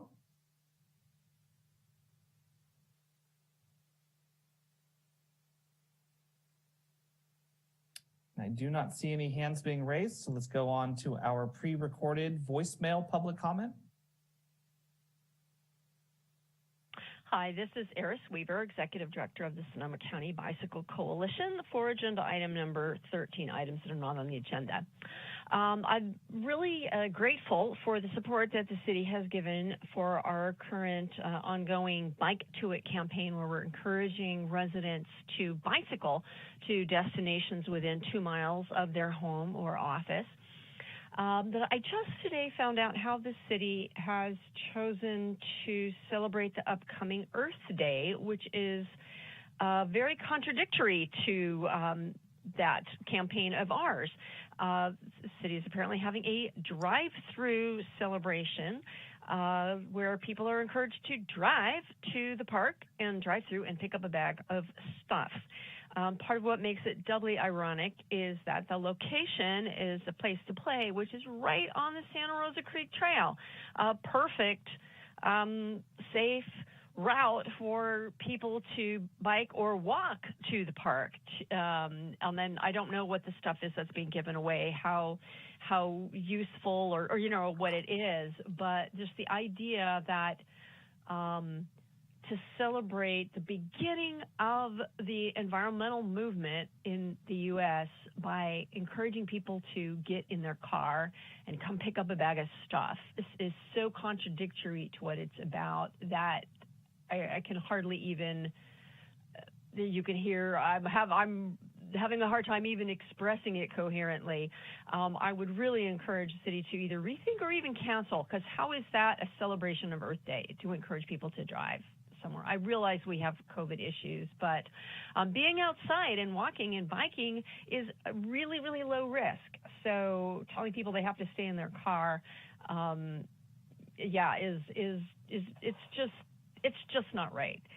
So I encourage rethinking how to commemorate that event as a city that's dedicating itself to climate change. I mean, action on climate change.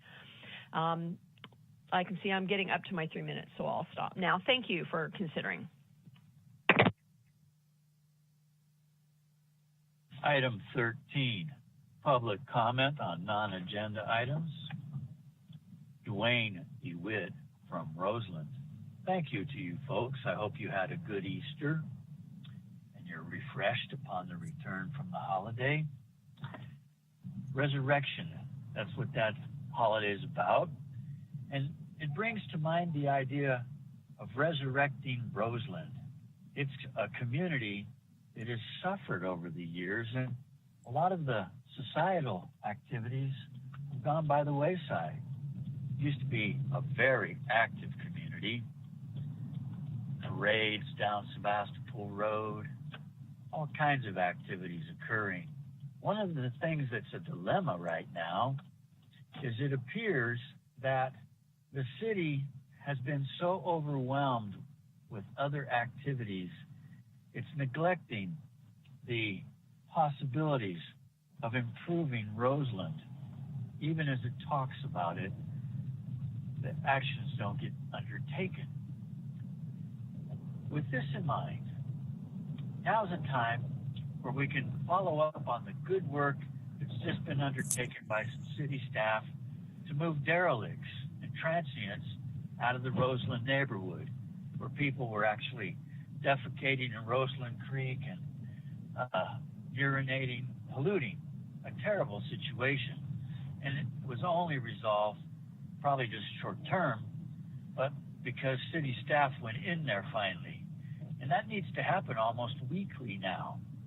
With your help, we can save what's left of nature in Roseland so that the youth, the children of our neighborhoods, are treated as nice as the children of the other neighborhoods to the east side, near Howard Park, Montgomery Village, Fountain Grove, all those areas where children can see nature. Let's let it happen in Roseland. The taxpayers have worked to try to save it, but at times it's the lack of oversight by the bureaucrats that leads it to serious problems. So please, look into the idea of a resurrection of nature in Roseland and the social life that goes with it. This can be a positive, but only if we can get the current city council to step up. Obviously, there'll be some management shuffling. All those managers will plan their game. We need the city council to take it on, especially the two members from the west side, District 1, District 7. Please look into this. Get that same loving attention that the east side, Fountain Grove, Bennett Valley, and Proctor Terrace get. Thank you. Mayor, that concludes voice message public comment on non-agenda matters. All right, thank you so much. As I mentioned before, that was the last item that we have for tonight. With that, we are adjourned.